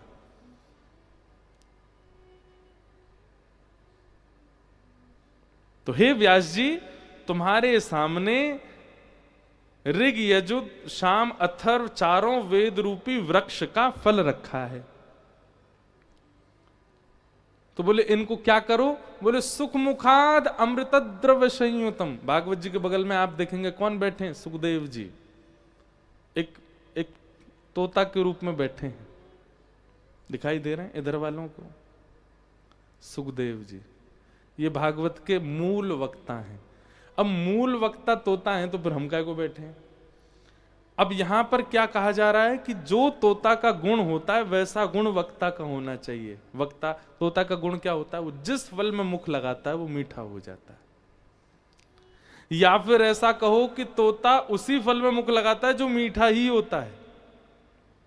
पर यह बात प्रमाणित होती है कि भाई जिस फल में तोते का मुंह है वो मीठा है, वो रस देने वाला ही होगा। लेकिन तोते का एक स्वभाव होता है, बहुत ध्यान से सुनिएगा। एक भाव चित्त में आया, आम का पेड़ है, उस पेड़ पे कबूतर भी बैठता है पर आम नहीं खाता।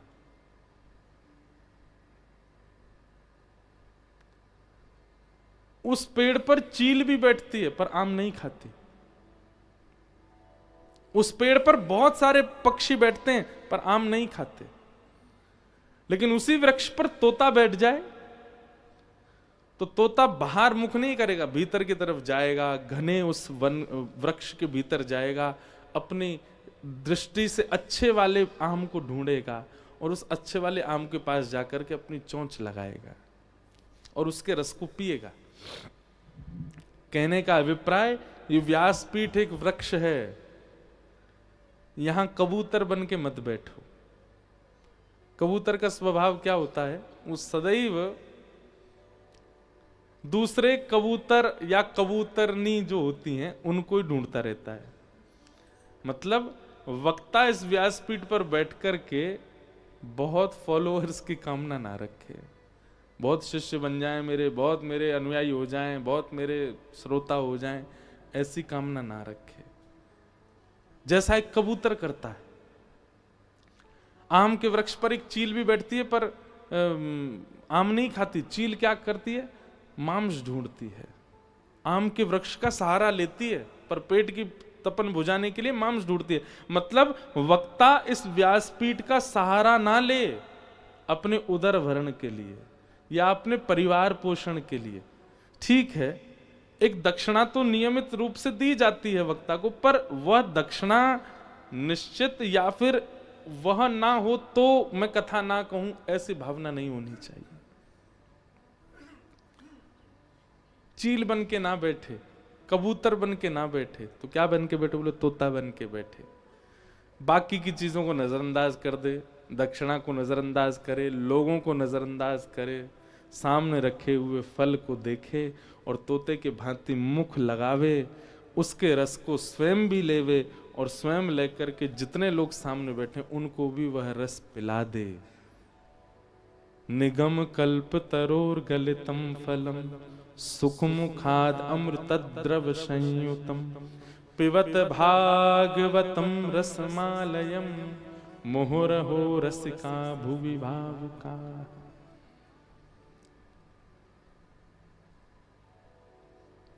भागवत के व्यासपीठ का आश्रय किसी अन्य साधन के लिए ना करे। एक जिम्मेवारी रखे वक्ता कि सामने अगर 5 लोग भी बैठे हैं तो इन 5 की जिम्मेवारी मेरी है कि इनको भगवत स्वरूप का दर्शन होना चाहिए, इनके दोष नष्ट होने चाहिए। इस जिम्मेवारी से कथा कहे और वो तभी संभव होगा जब वो सुख बन के बैठेगा। यदि भागवत जी के फल में स्वयं रस नहीं लिया होगा, उसकी जीव को या उसके मन को या उसके भाव को स्वयं रस नहीं मिला होगा, वो दूसरों को नहीं दे पाएगा। वो स्वयं रस युक्त हो पहले, और रस युक्त होने के लिए ही व्यास मंच पर बैठे।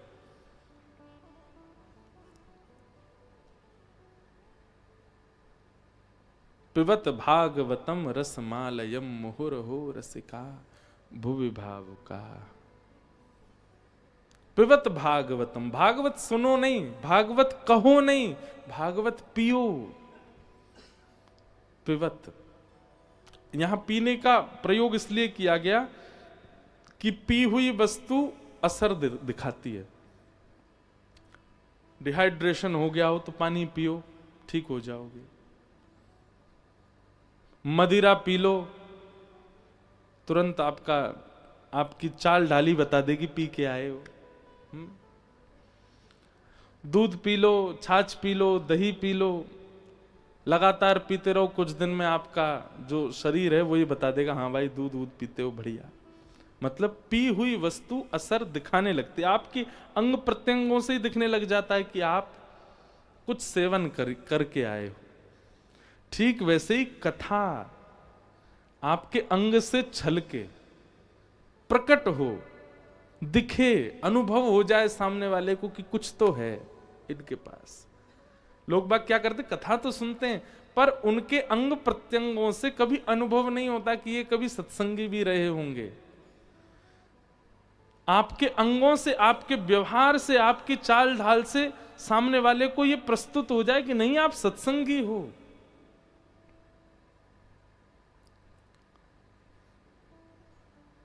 फ्लाइट्स में वेज नॉन वेज दोनों सेक्शन होते हैं।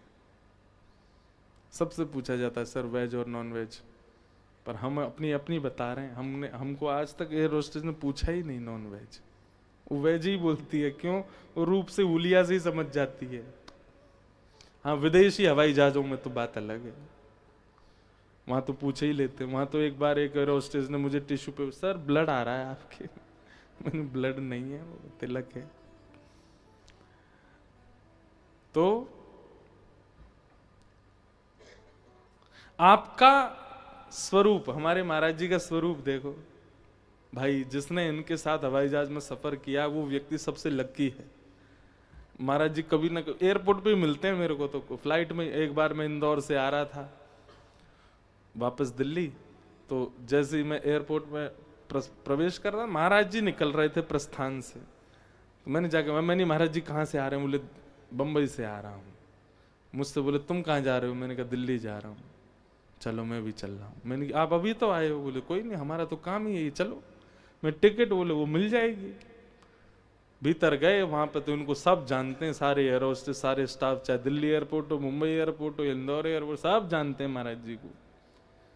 लेके खींच के गए, लाइन वाइन कुछ क्यों में खड़े नहीं होना, सीधे बस में बैठे। हवाई जहाज अभी तैयार ही नहीं हुआ पब्लिक के लिए, सीधे जाके बैठ गए भीतर। मैंने कहा वाह भाई, आनंद तो ये है। दुनिया के लोग कहाँ कहाँ संपर्क बनाते हैं। बड़े बड़े बिल्डर, बड़े बड़े राष्ट्र के धनवान लोग, महाराज जी का संपर्क एयरलाइंस में है। और आश्चर्य की बात ये है, no WhatsApp, no Instagram, no Facebook, Android phone ही नहीं है। महाराज जी का फोन कभी देख लोगे तो वो भी एक चमत्कार ही है, रबड़ बैंड से बंधा हुआ है 1100, उसमें वो है, वो बैटरी निकल जाती है पीछे वाली वो फोन है। अमेरिका जाते हैं, इमिग्रेशन करके बाहर निकलते हैं और फिर दोबारा डिपार्चर से भीतर घुस के दूसरी फ्लाइट पकड़ के ऑस्ट्रेलिया चले जाते हैं। अद्भुत है। एक बार कोई महाराज जी को व्यक्ति मिला वृंदावन में। महाराज जी बोले कहाँ से आए? बोले हांगकांग से आए हैं महाराज जी। मुझे ऐसी खबर पता चली। महाराज बोले हांगकांग में कहाँ रहते हो? अपना पता बताओ, हम कभी आएंगे। अब उसने सोचा संत महात्मा तो ऐसे ही बोल देते हम कभी आएंगे। पता दे गया।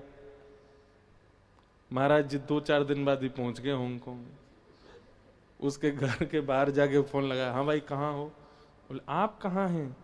बोले हम तुम्हारे घर के बाहर खड़े। अब उसने सीसीटीवी उसके फोन में था, उसने देखा महाराज जी वहीं खड़े। वो अभी हांगकांग पहुंचा ही नहीं है। महाराज जी बोले अब महाराज जी आपकी व्यवस्था कर देता हूँ, रुक जाइए। नहीं नहीं नहीं, अब हम अगली फ्लाइट पकड़ जापान जा रहे हैं। निकल गए।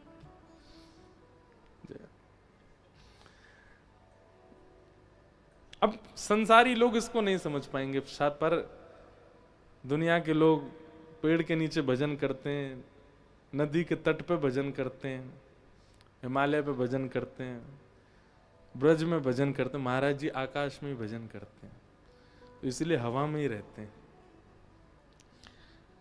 तो महाराज जी हमसे तो कभी एयर होस्टेस ने पूछा नहीं नॉन वेज सेक्शन क्यों? क्योंकि उसको हमारे बाह्य रूप परिवेश अब तो और अच्छा हो गया है। अब तो इंडियन एयरलाइंस जो जितनी भी हमारे भारत की एयरलाइंस हैं इसमें चले जाएं तो हाथ तो जोड़ती ही हैं, पर वेलकम करती हैं या नमस्ते बोलती हैं। हमको देखते ही बोलते राधे राधे, जय श्री कृष्ण। और नहीं अगर कोई 2-4 चूक जाती है तो हम ही जाके बोलते भाई राधे राधे। फिर वो एंट्री में तो नहीं बोली, पर जब जाएंगे तो बोलती है राधे राधे। कहने का अभिप्राय, इस परिस्थिति को क्या कहते हैं? कथा को पीना। मतलब आपके चाल ढाल, उठना बैठना, बोली चाली, खान पान, नैनों का घूमना, हर आपके वेशभूषा, सबसे पता चल जाता है कि आप कौन हो।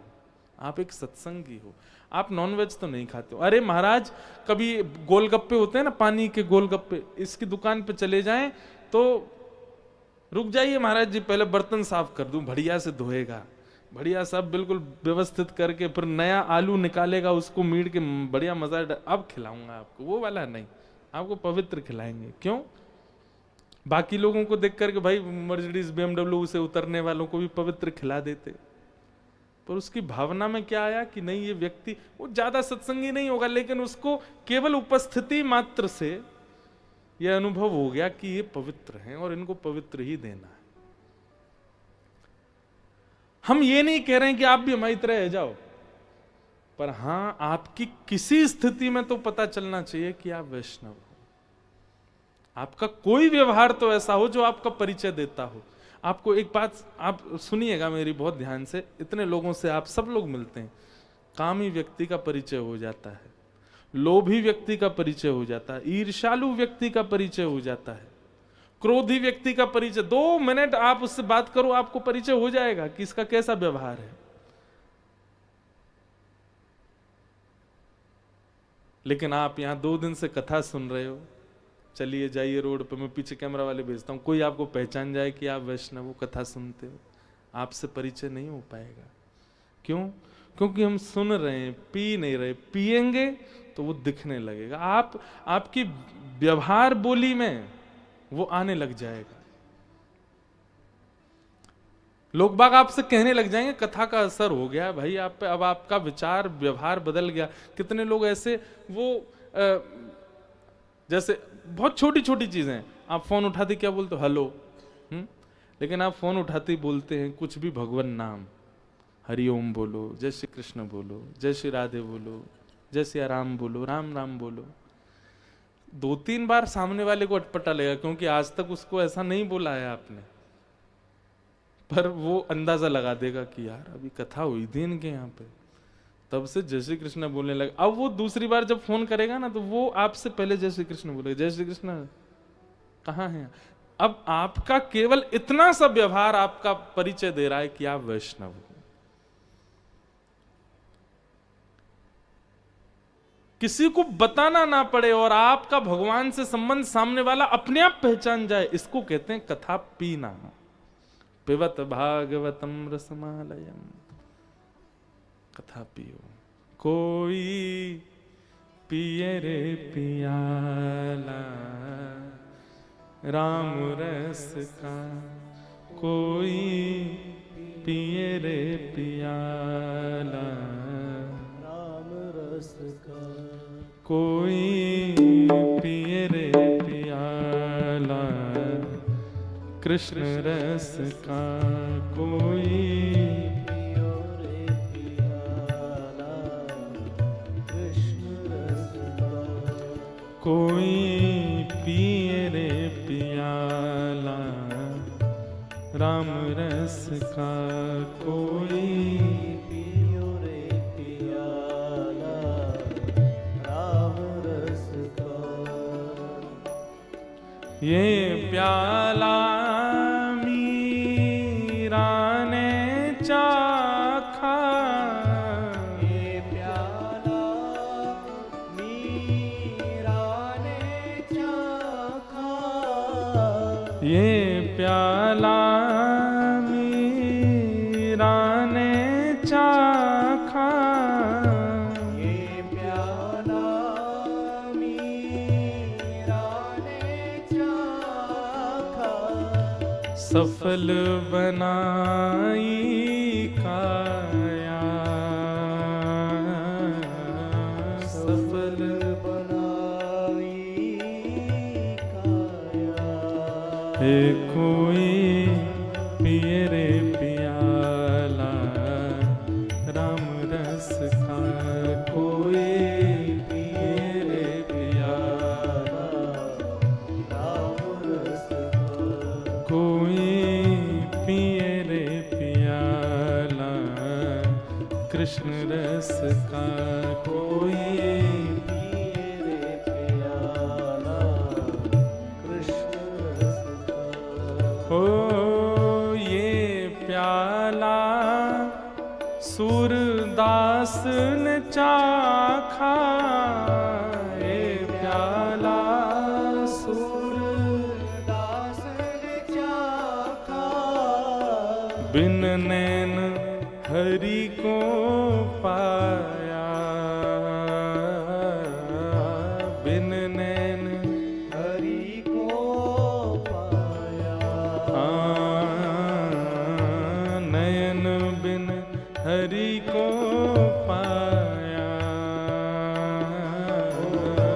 नयन हरि को पाया, हो कोई पिए रे पियाला कृष्ण रस का, कोई पिए रे पियाला कृष्ण रस का, हाँ, कोई पिए रे पियाला राम रस का, कोई पिए रे प्याला राम करताल बजा के गाओ, जय हो।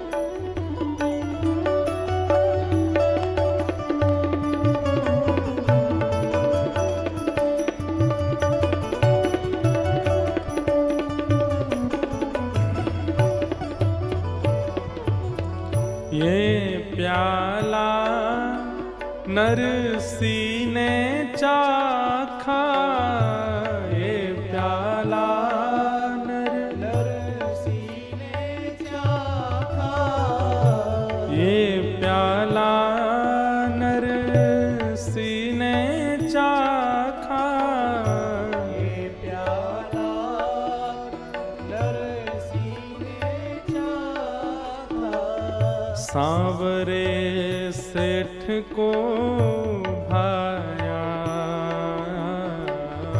सांवरे हमारे गुजरात में नरसिंह मेहता नाम के भक्त हुए भगवान के, जिन्होंने सांवरिया सेठ को पाया। कुछ संत द्वारिका जा रहे थे तो संतों ने कुछ धन जमा करवा दिए और नरसिंह मेहता से कहता कि आप हमारी हुंडी लिख दीजिए। मतलब भाई रास्ता में कहीं हमारे पैसा वैसा चोरी कर लें, कोई डाकू डकैत कोई हमसे लूट लें, तो प्राचीन काल में ऐसा होता था कि जैसे दिल्ली से कोई वृंदावन जा रहा हो, दिल्ली में हम आपके घर आए, आपके यहाँ पैसा रख दिए और आप अपने किसी परिचय का हमको पता दे दो और आप लिख के हस्ताक्षर कर दो, हम उसके यहाँ जाकर के वो दिखा देंगे, वो उतना धन हमको दे देगा। नरसिंह मेहता के गांव से कुछ संत निकल रहे तो पूछे भैया कोई हुंडी लिखवा दो। तो किसी ने कहा बोले इस गांव में तो एक ही धनवान है। बोले कौन? नरसिंह मेहता। जबकि नरसिंह मेहता ऐसे नहीं थे, नरसिंह मेहता तो बड़े दीन थे। किसी ने मजाक में या फिर कहें कि प्रतिस्पर्धा में नरसिंह मेहता का नाम बोल दिया। संत महात्मा पहुंच गए नरसिंह मेहता के पास, बोले हमारी हुंडी लिख दो। नरसिंह मेहता बोले महाराज मैं कहां से हुंडी लिखूं? बोले नहीं आप लिख सकते हो, किसी ने आपका परिचय दिया, आप ही लिखोगे। बोले कहां जा रहे हैं आप लोग? बोले हम द्वारिका जा रहे हैं। वहां आपका कोई परिचित है तो आप हमसे ये धन ले लीजिए, हुंडी लिख दीजिए, वहां जाकर के हम उतना धन ले लेंगे। द्वारिका का नाम सुना, अगर किसी और नगर का नाम लेते तो नरसिंह मेहता मना कर देते, पर द्वारिका का नाम सुनते बोले हाँ, संसार में मेरा कोई परिचित नहीं है, एक ही परिचित है और वो द्वारिका में ही रहता है, एक ही परिचित है। कौन? सांवरिया सेठ। मैं मना कैसे कर दूं कि मेरा कोई परिचित नहीं है वहां? संतों ने पूछा आपका कोई परिचित है द्वारिका में? मना कैसे करेंगे नहीं है? बोले हाँ है। तो लिख दीजिए हमारी हुंडी। बोले लेकिन मैं कैसे बताऊं कि मैं अगर लिख दूंगा तो वहां कैसे मिलेगी आपको? अब ये यहां कहीं ना कहीं भगवान के प्रति जड़ भाव आ जाता ना। भगवान तो चैतन्य है ना नरसिंह मेहता के, चलते भी हैं, फिरते भी हैं, बोलते भी हैं, बैठते भी हैं। अब नरसिंह मेहता ये कैसे कह दे कि भाई मैं हुंडी लिख तो दूंगा पर ठाकुर जी तो मंदिर में रहते हैं, वो कैसे बाहर आएंगे? नरसिंह मेहता की भक्ति से तो ठाकुर जी आते हैं बाहर। अंत तो गत्वा नरसिंह मेहता ने धन ले लिया, हुंडी लिख दी। गुजरात में लोग गाते हैं, हो मारी हुंडी स्वीकारो महाराज रे, सामड़ा गिरधारी। लिख दिया नरसिंह मेहता ने और संत महात्मा नाचते गाते हुए खेलते हुए पहुंच गए द्वारिका। अब नरसिंह मेहता चिंता कर रहे हैं कि वहां कौन मिलेगा उनको। हे द्वारिकाधीश, मैंने जितने विश्वास से हुंडी लिखी है उतने विश्वास से लाज बचा ले। संत महात्मा जैसी द्वारिका पहुंचे, द्वारिका जाकर के बोले भैया यहाँ कोई सांवरिया सेठ है? द्वारिका में सब बोले कोई सांवरिया सेठ नहीं है यहाँ पे। कौन? कहाँ आ गए हो आप लोग? यहाँ कोई सांवरिया सेठ नहीं, कोई सेठ ऐसा नहीं जो हुंडियां देता हो। संत रोने लगे गोमती जी के तट पे, अरे हम ठग लिए, हमारा पैसा ले लिया। इतने में ही महाराज जूती पहन करके, सिर पर सेठों जैसी टोपी लगा करके, बढ़िया सुंदर गले में हार पहन करके, सोने का बैंत लेकर के और ठाकुर जी अदब से चलते भय आए। अरे कोई जूनागढ़ से आए हैं क्या? हमारे सेठ नरसिंह मेहता ने उनको भेजा होगा। संत महात्मा बोले अरे आप ही सांवरिया सेठ? बोले हाँ हम ही। अरे भैया आप सबके मैं चरणों में प्रणाम करूं, आप सबको वंदन। और इतने सुंदर, इतने अद्भुत वेशधारी।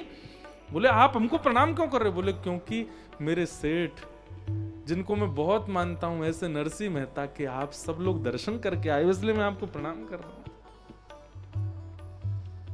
बोले भैया ये हुंडी लिखिए। बोले ये सब छोड़िए, आप तो लीजिए महाराज। भर भर भंडार दे दिया संतों को, खूब बढ़िया सुंदर पंगत कराओ, भंडारे करो, खूब जो करना। बोले इतना धन नहीं दिया। बोले कोई बात नहीं, आप हमारे सेठ के यहाँ से आए हैं, ये हम अपनी तरफ से दे रहे हैं। खूब सारा धन दान दे दिया संतों को।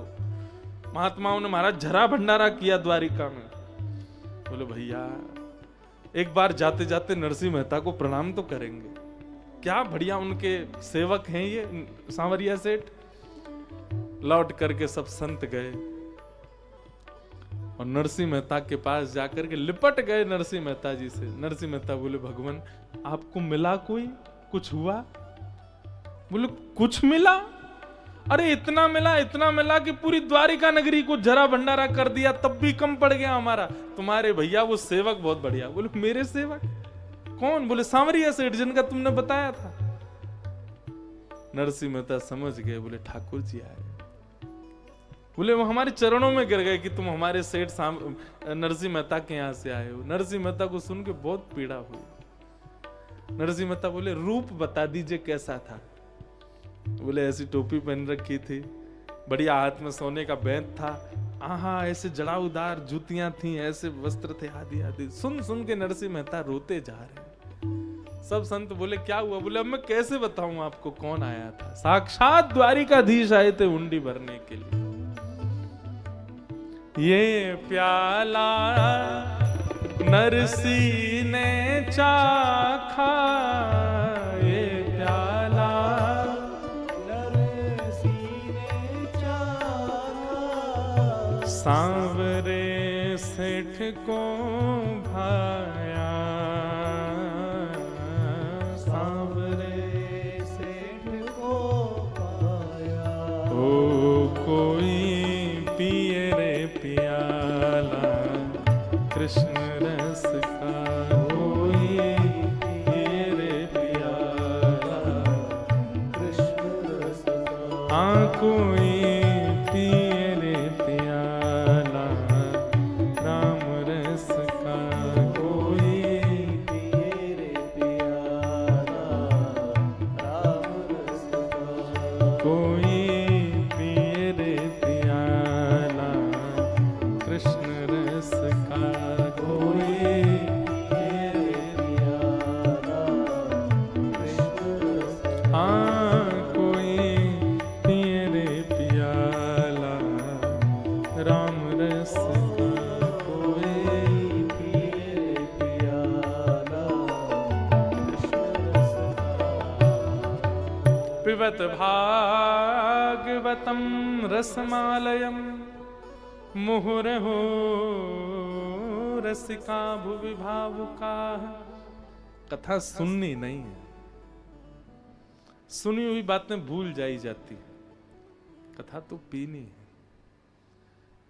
और पीने का मतलब परिवर्तन की भावना से कथा सुननी है कि मुझे स्वयं को बदलना है, ये परिवर्तन मुझ में चाहिए, इस भावना से कथा सुननी है। और कहीं ना कहीं भगवत मिलन की इच्छा से कथा सुननी है, तभी ये सब संभव हो पाएगा।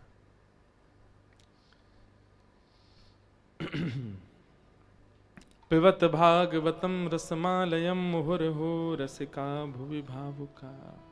इस प्रकार ये 3 श्लोकों में भागवत जी का मंगलाचरण प्रथम स्कंद में हुआ। अब आगे नैमिषारण्य क्षेत्र में सौनकादि ऋषि बैठे हैं। उन सब सौनकादि ऋषियों ने 6 प्रश्न किए हैं सूत जी महाराज से।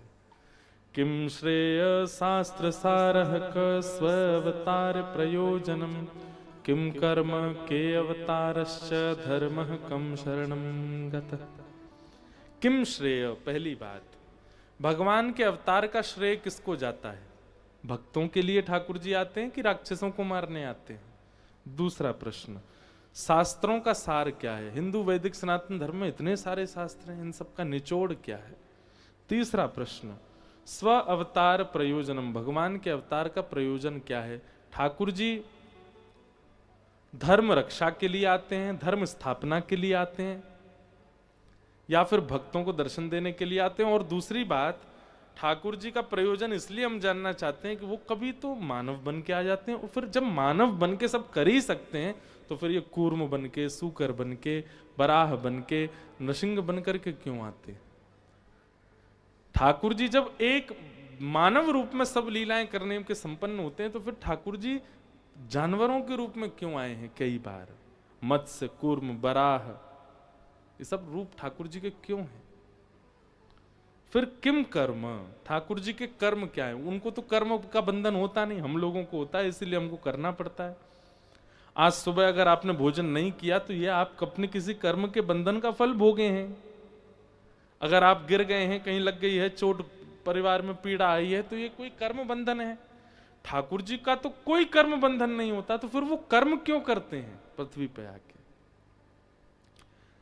अगला प्रश्न, के अवतारश्च, भगवान के अवतार कितने हैं? कोई कहता 10, कोई कहता 11, कोई कहता 24, कोई कहता अनंत। हैं कितने एग्जैक्ट कितने अवतार हैं? और अंतिम प्रश्न, धर्मः कम शरणम गतः। ठाकुर जी तो आए, लीला पूरी करके चले गए, लेकिन ठाकुर जी के जाते धर्म कहाँ गया? धर्मः कम शरणम गतः, धर्म किसकी शरण में गया? ये 6 प्रश्न किए गए, और इन्हीं 6 प्रश्नों में अब 6 दिन की कथा है। सूत जी महाराज व्यास मंच पर बैठे हैं। सौनकादि 88,000 सौनकादि ऋषियों ने उनसे ये प्रश्न किए। भागवत जी की जो कथा है वो 3 धाराओं में चलती है। सूत सौनकादि ऋषियों का संवाद, सुखदेव और परीक्षित का संवाद, विदुर और मैत्री मुनि का संवाद। इन 3 धाराओं का संगम त्रिवेणी ही भागवत है। कई लोग तो भगवत गीता और भागवत जी को एक ही मान लेते हैं। उनको लगता है कि एक जगह तो मेरी कथा हुई तो यजमान बोले अंतिम दिन में महाराज जी कुछ आपको धन्यवाद ज्ञापन माइक पे करूंगा। मैंने करो। माइक लेते ही बोले 7 दिन तक महाराज जी ने हमको भगवत गीता का बहुत सुंदर पाठ पढ़ाया। मैंने 7 दिन में यही सुना, तुमको यही नहीं पता चला कि ये भगवत गीता नहीं है भैया, ये भागवत जी है। मैंने कहा बस अब इससे आगे एक शब्द मत बोलना, मैं समझ गया हूं तुमने क्या सुना। तो कई बार ऐसे लोग मिलते हैं, लेकिन हाँ वो सुनी तो होती है उनको, लेकिन उनको लगता है भागवत और भगवद इनमें कोई अंतर नहीं है। गलती से आ की मात्रा बोल गए हैं, नहीं। भागवत और भगवद दोनों में अंतर है। भागवत मतलब भगवान का, भक्तों के चरित्र हैं भागवत में। ध्रुव है, प्रहलाद है, अम्बरीश है और ऋषभदेव हैं, इन सब भक्तों के चरित्र हैं। तो भगवान के जो हैं उनके चरित्र जहां हैं और भगवान का चरित्र जहां है वो भागवत है। और भगवद का मतलब क्या है? भग माने भगवान, वद माने वाणी। ठाकुर जी की जो वाणी है और ठाकुर जी ने अपनी वाणी से जो गीत गाया है वो भगवत गीता। वहां केवल चंद 700, 750, 800 श्लोक हैं बस। भागवत जी में तो 18,000 श्लोक है। भगवत गीता का गायन करने वाले श्री कृष्ण कौन है, उनका परिचय भागवत है। दोनों में अंतर है, लेकिन लोग बाग इसको एक ही मान लेते हैं। तो ये 3 धाराएं हैं, सौनकादि ऋषि और सूत, सुखदेव जी और परीक्षित, उद्धव, विदुर और मैत्रेय। इन 3 धाराओं का संगम त्रिवेणी ही भागवत है। कभी मैं बोलूंगा कि सुखदेव जी बोल रहे हैं परीक्षित को, कभी मैं कहूंगा सूत जी कह रहे हैं सौनकादि ऋषियों को, कभी मैं कहूंगा मैत्रेय मुनि कह रहे हैं विदुर जी को। तो आपको क्या समझना है, ये तीनों धारा त्रिवेणी साथ में चल रही है, वही भागवत है। तो अभी यहां क्या हो रहा है, सौनकादि ऋषियों ने सूत जी से 6 प्रश्न किए और सूत जी महाराज अब इनको उत्तर दे रहे हैं। 2-3 बात और कह करके फिर हम आज के सत्र को विराम देंगे। सवै पुंसां परो धर्मो यतो भक्ति यदोक्षजे अहैतुक्य प्रतिहता ययात्मा संप्रसीदति धर्मस्वनिष्ठितः पुंसां विश्वक्सेन कथासु यः नोत्पादयेदधिरतिं श्रम एव हि केवलम्। एक तो बहुत जरूरी बातें हैं, ध्यान से सुनिएगा। क्या कह रहे हैं? सवै पुंसां परो धर्मो। अभी हमने परम धर्म की बात की थी, धर्म और परम धर्म। हमने क्या बताया था? देह को प्रधान रख करके कर्म करते हैं वो धर्म है, आत्मा के कल्याण के लिए जो कर्म है वो परम धर्म है। पर यहां परम धर्म की एक और परिभाषा बहुत सुंदर, ये हमारे वृंदावनियों के लिए है। क्या? सवै पुंसां परो धर्मो यतो भक्तिर अदोक्षज। प्रेम लक्षणा भक्ति अदोक्षज कृष्ण भगवान के प्रति होना, ये परम धर्म है, जो ब्रज की गोपियों का है, जो मीराबाई का है, जो सूरदास रैदास का है। ये प्रेम करते हैं ठाकुर जी से, और ये प्रेम लक्षणा भक्ति को ही परम धर्म कहा जाता है। हम दुनिया से प्रेम करते हैं, पर जिनसे करना चाहिए उन्हीं से ही नहीं करते। प्रेम कभी ठाकुर जी से करके देखिए, आपको रिवर्ट बहुत अच्छा मिलेगा। संसार नहीं देना जानता, श्री कृष्ण देना जानते हैं। तो सबई पुंसाम परो धर्मो यतो भक्तिर अदोक्षजे। और प्रेम लक्षणा भक्ति का नियम क्या होता है, बहुत ध्यान से सुनिएगा।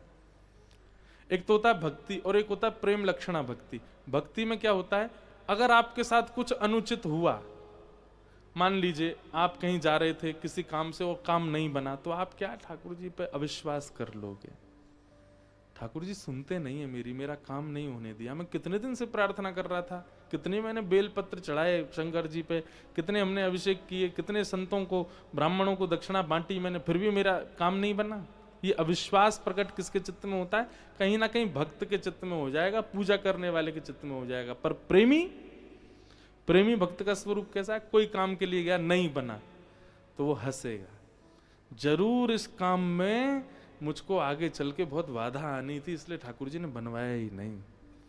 मतलब नकारात्मक तो वो सोचता ही नहीं है, उसके चित्त में हर स्थिति में सकारात्मक। चलते चलते गिर गए, फ्रैक्चर हो गया, बेड पे पड़ गए, किसी ने आगे बोला हाय राम, भगवान ने कैसे पांव तोड़ दिया आपका?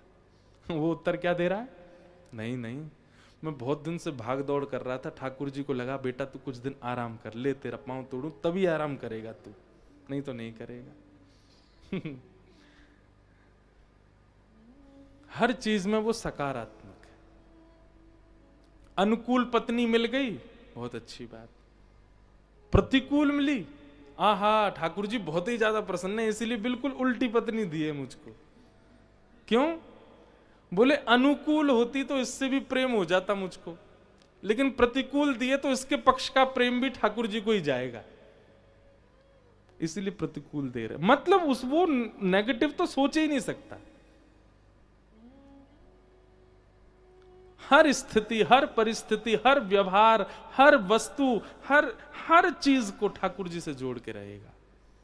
ये प्रेम लक्षणा भक्ति वाले का नियम है।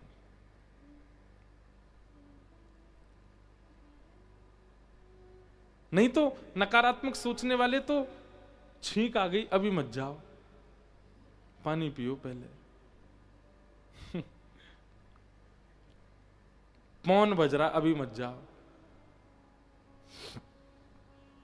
वैसे देखो, अगर मानो तो सब चीजें हो जाती हैं, पर नहीं मानो, अभी हम कहीं थे बाहर, प्रांत का नाम नहीं बताऊंगा, सुनने वाले अंदाजा लगा लेंगे कहां हुआ। हमारी गाड़ी का हो गया रात में एक्सीडेंट, अभी 10-15 दिन 20 दिन पहले। तो तुरंत हमारे साथ जो बैठे थे वो सब बोले महाराज जी, एक तो होता है बिल्ली रास्ता काट जाए, पर आपकी गाड़ी का तो सियार रास्ता काट के गया था। बिल्ली का रास्ता काटना तो 50% करता है नकारात्मक, सियार कभी रास्ता काट जाए 100% है, कुछ तो होगा। अब ऐसी परिस्थिति में बोल दिया कि वो मुझे सत्य ही लगा। मैंने कि यार सियार ही कर रहा होगा। अब अगले दिन फिर सियार रास्ता काट गया तो मैं रुक ही गया। मैंने कि रुको, पहले पानी पियो, नारायण कवच का पाठ किया, ठाकुर जी को वंदन किया, फिर आगे निकला। तो फिर मेरे मन में भाव आया बाद में कि हम अपने लाल जी को बिना बोले जा रहे थे यात्राओं पे। मतलब लाल जी थे साथ में, कक्ष में रहते, और हम बिना बोले निकल रहे हैं कि हम कहाँ जा रहे हैं, बिना बताए जा रहे हैं ठाकुर जी को। तो ठाकुर जी ने मानो संकेत करवाया, क्योंकि उनके सियार की बात कहने से मैं नारायण कवच करने लगा। दूसरे दिन सियार रास्ता काट गया तो मैं रुक गया, ठाकुर जी को याद करने लगा। तो मानो ठाकुर जी ऐसा कहने से कहीं भी जाओ मुझे बता के जाओ कहाँ जा रहे हो। तो फिर पहले नियम था, बीच में फिर ज्यादा उद्यमी हो गए तो फिर भूल गए ठाकुर जी को बताना। तो ठाकुर जी ने एक हल्की सी घटना घटवा दी।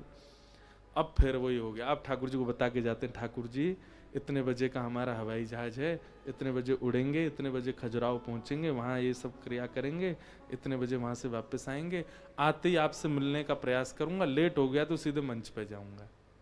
अब ये बता के आते हैं तो सब निर्विघ्न रहता है। तो आपकी एक एक स्थिति पॉजिटिव बन जाए, इसी को कहते हैं प्रेम लक्षणा भक्ति। 2 रोटी खाते थे, अब 1 पे आ गए। नजर लग गई है मुझको। मैं अभी गैदरिंग में गया था ना, वहां नजर लग गई है, 1 ही रोटी का मन हो रहा है। कई लोग ऐसे भी होते हैं। बल्कि ये विचार क्यों नहीं कर रहे हैं कि नहीं, ठाकुर जी अब कह रहे हैं कि भाई अन्न, देखो 2 चीजों से आयु घटती है, एक तो बहुत बोलने से और एक बहुत खाने से। इन 2 चीज से आयु घटती है। आप कहोगे महाराज जी फिर आपकी कितनी बची होगी, है? लेकिन एक बात हम आपको चमत्कार की बताएं,